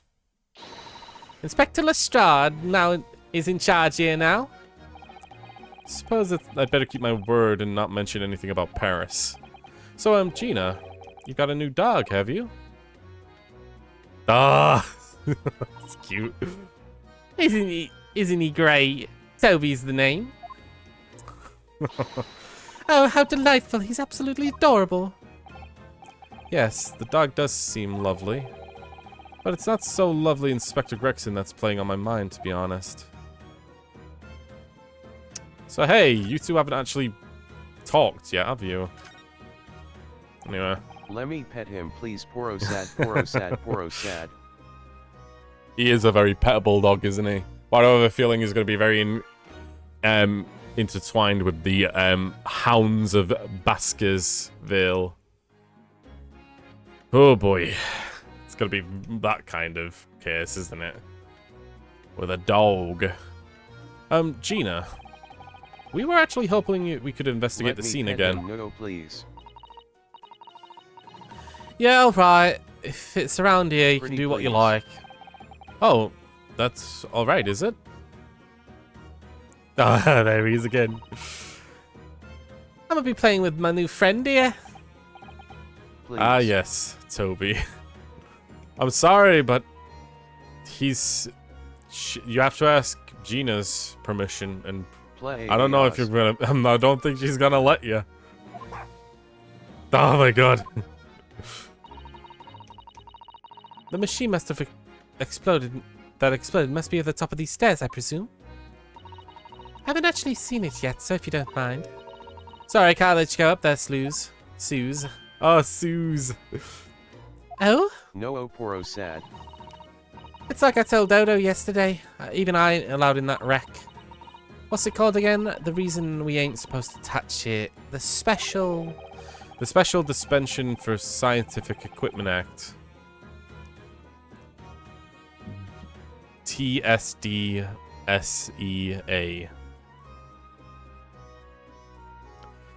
Is that what you were thinking of? That's the one. That's why we haven't been allowed to investigate it. What they called again? The forensic something? The Forensic Science Investigation Team. Is that what you were thinking of? That's the one, yeah.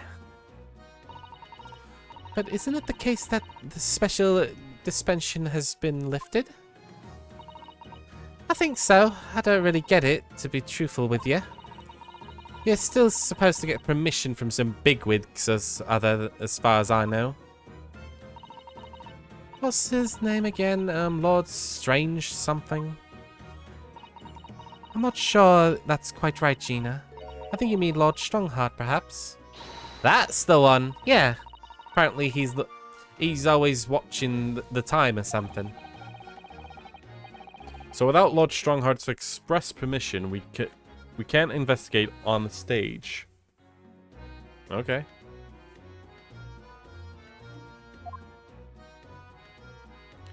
Today's trial.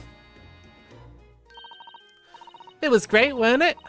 Had a big right laugh. It was a new one. That was a new one on me, that. You know, being in court and not spending the whole time worrying about being found out. You did keep an awful lot of secrets in your previous court appearances, didn't you? Yeah, and Ono made things hard for me every single time and all. Just doing my job, Gina. But watching someone else get his neck, Please no. get I in the don't neck is a wanna lot go of fun, through a actually. 1-hour speech again. Please, Nathan, please see poro sad. I don't know. I think we are going to stop after we finish talking with Gina. Because we're hitting the 3 hours 40 minutes, which is decent, I think. It was amazing when you showed that doggy professor's dodgy experiments was a total thank you. fix. That dodgy experiments. Oh my. Thank you, Nathaniel. Nathaniel. Literally no one ever calls me that. The dodgy professor, as you put it, Gina, is Mr. Naruhodo's client. Yes, I'm starting to wish he wasn't, though. It's the boss I feel sorry for, sent off to do the impossible. What do you mean? He's supposed to arrest that other cov, isn't he? Ain't the time Nah, for tomorrow I and all. just did cool, cat.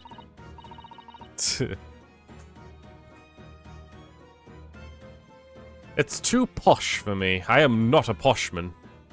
I'm an Englishman, but poshness does not come in my blood or veins. You know, the dodgy engineer, what's his name again? Mr. Drebber, you mean? Enoch Drebber? Yeah, that's the one, yeah. So the police are looking for the mysterious man with a black monocle. I guess they would be. That's putting it too much on the boss, if you ask me. He says he's giving him the gut punch. The gut punch. Oh. Oh dear. But what do I... But I do wonder what that is... That isn't actually from all the fried food. Oh god. Jesus. Saying he's got like heartburn from eating fried food all the time. Engineer's whereabouts. So Scotland Yard is trying to track down Mr. Enoch Drebber. I wonder if they've had any luck. It's really funny looking. He's got two eyes that don't match. Stole a glimpse of a picture of him earlier. I mean, I didn't actually pinch it or nothing. The old devil's got it. Sorry, who? You know, the scowling reaper who's always chugging down glasses of blood-red plonk. The reaper drinks paint? Lord Van Zeeks. He always had it in for me, that calv. Don't know what he's always scowling about, mind. Probably would have been a pretty good boss as it goes. She'd rather be the Reaper's apprentice than a detective's trainee. The way I see it, if the choice is between a chip-guzzling detective and a chalice-chuggling demigod, you're equally badly off as both. I suppose you're right. I ain't thought of it like that. Glad we put that one to bed. Anyway, the point is, everyone in the yard's been dead set on finding the fishy engineer. But there doesn't seem to be any clues to go on, so they're stuck. There's nothing that can lead us to Drebber at all. Toby the dog. Where'd you find that little mutt then, Gina? Oi! Don't be so flaming rude, Odo. Slight overreaction, don't you think? You ain't no mutt, alright? Toby, how'd you put it? Oh yeah, he's bona fide detective. Sorry? I've been giving him a proper title and everything. It's Chief Inspector Toby to you. Oh. More senior than Inspector Gregson, is he? You wanna raid after this? My streamer friend who has a schedule like you is live. I suppose I could do that. Let me pet him. Oh, He's a police dog, isn't he? The police recruits dogs now? I've heard that they've already been doing that. Been used officially in Germany as part of a city policing. Please. They're used for chasing criminals and such like. They have a wonderful sense of smell after all. I have a fairly good sense of smell myself, if it happens. I can tell undergarments that have been freshly laundered from undergarments that haven't. Ha! That's nothing compared to this little fellow, Odo. Oh yeah? According to what the boss said. Once Toby's ears got a good whiff on of your drawers, he could chase that scent from the other side of the world. What? To the other side of the world? You can't, but can he swim? Listen, Naruhodo, I think you may have missed the point. Or rather, by a rather wide margin. I just can't believe this little dog has such an incredible skill. I'm telling you, Odo, there's nothing more than... There's gonna be more and more dogs doing a bit for the police in the future. Yes, I agree. Right, one of these days, Yes. they'll be barking Dogs orders swim at us a lot, instinctively. not the other way round. Oh dear, sorry Gina, I don't think I can agree with that vision quite as much. Well anyway, whatever you're thinking about that, Toby is Britain's finest police dog. I found him down at the East End the other day. Someone just had to chuck him out on the street. There you go. I knew you lifted him from somewhere. I know you lifted him from somewhere.